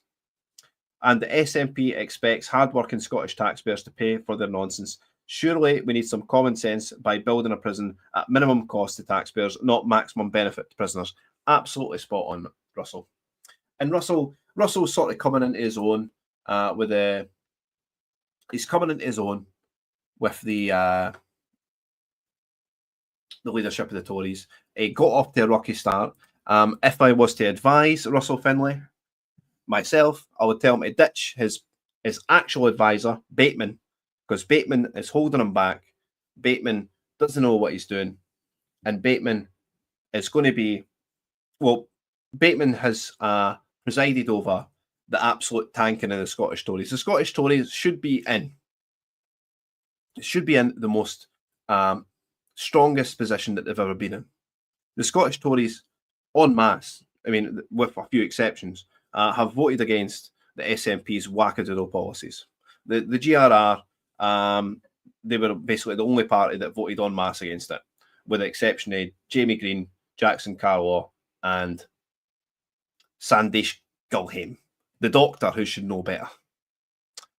So if I was to advise Russell Finlay, if there's journalists watching now, get rid of Bateman, because Bateman is like poison for a political party. Doesn't know what he's talking about. He's watched as the Scottish Tories have just plummeted, and he still thinks he's doing a good job. Well, no, he's not. The Scottish Tories should be in a far stronger position than what they are now, having battled back against all this toxic policies that are being thrown out there. I'm not making this up. There will be wee boxes for owls and bats to live in, special bricks for the birds. And SNP expects hard-working taxpayers to pay for their nonsense. Sure, we need some common sense by building a prison at minimum cost to taxpayers, not maximum benefit prisoners. Mr. Finlay said the SNP's Justice Secretary dropped a bombshell on Scotland's taxpayers. She admitted it could now cost £998,400,000. So it's, £1 billion. It's just shy of £1 billion. I will place a bet with John Swinney right now that it will go higher. Does £1 billion Barlinnie really represent good value for Scottish taxpayers? He went on, I think the First Minister's undertaking is causing some anxiety with taxpayers because it is them who are paying the price for the SNP's incompetence. Does he expect taxpayers to pipe down and pay up? We're paying up for everything. How about that, Russell? Once upon a time, the SNP ran on, we're going to abolish, we're going to stop council tax. Hello? We've still got them. Not only have we still got it, it's going up and up and up and up. Mr. Swinney then responded, I think that the tone of Mr. Finlay's question is absolutely reprehensible and despicable. Of course, they just, ad hominems. The tone. All the tone's not right. We need to bring the tone down from full-on John. Full-blown John. If he wants to have a dividing line in politics of this type of stuff, then I will happily be on the other side of the argument for Russell Finlay and all the cohorts that he's courting in his question. But Mr. Finlay hit back, saying, was speaking for hard-working Scots and taxpayers. He told the First Minister that illustrates how detached from Hollywood bubble that he has become from the real world. And it is why so many people are disillusioned with politics. This John Swinney government is neglecting what really matters to the working people of Scotland. Afterwards, talking to social media, Mr. Finlay's party colleague, Scottish Tory MSP Jamie Halcrow Johnson, posted, John Swinney absolutely skewered by Russell Finlay on spiralling costs of SNP's new £1 billion Barlinnie Butlins. HMP Glasgow. It was meant to cost about 100 million. Swinney and the SP have got their priorities all wrong. We're going to build a prison, they say. It'll cost £100 million. And that budget balloons to £1 billion, 10 times the amount. This is Ferguson Marine all over again. This is Glenn Sannox all over again. It's just crazy stuff. But that's been the papers. So thank you very much for tuning in tonight. Again, we've got smashing viewerships, almost 900 right now. I'm sure one of these days we'll eclipse 1,000. If you can, please go over to YouTube and give me a subscription, a like, whatever it is. Send a comment. YouTube.com at the Niall Fraser Show. Just type in Niall Fraser, it'll come up. And it makes me know that you're actually doing a good job. But other than that, thank you ever so much for listening. We'll be back again on Monday. Wednesday. We won't have a Friday show next week because that is, of course, Valentine's Day. And I'll be taking a day off. So thank you again for watching, ladies and gentlemen. It's been another great show. You've had a bumper episode, almost 3 hours. And we had a lot of Craig Houston tonight. So I'm sure you enjoyed that. But I'll see you again on Monday. And here is the outro music. Thanks again, ladies and gentlemen, and good night.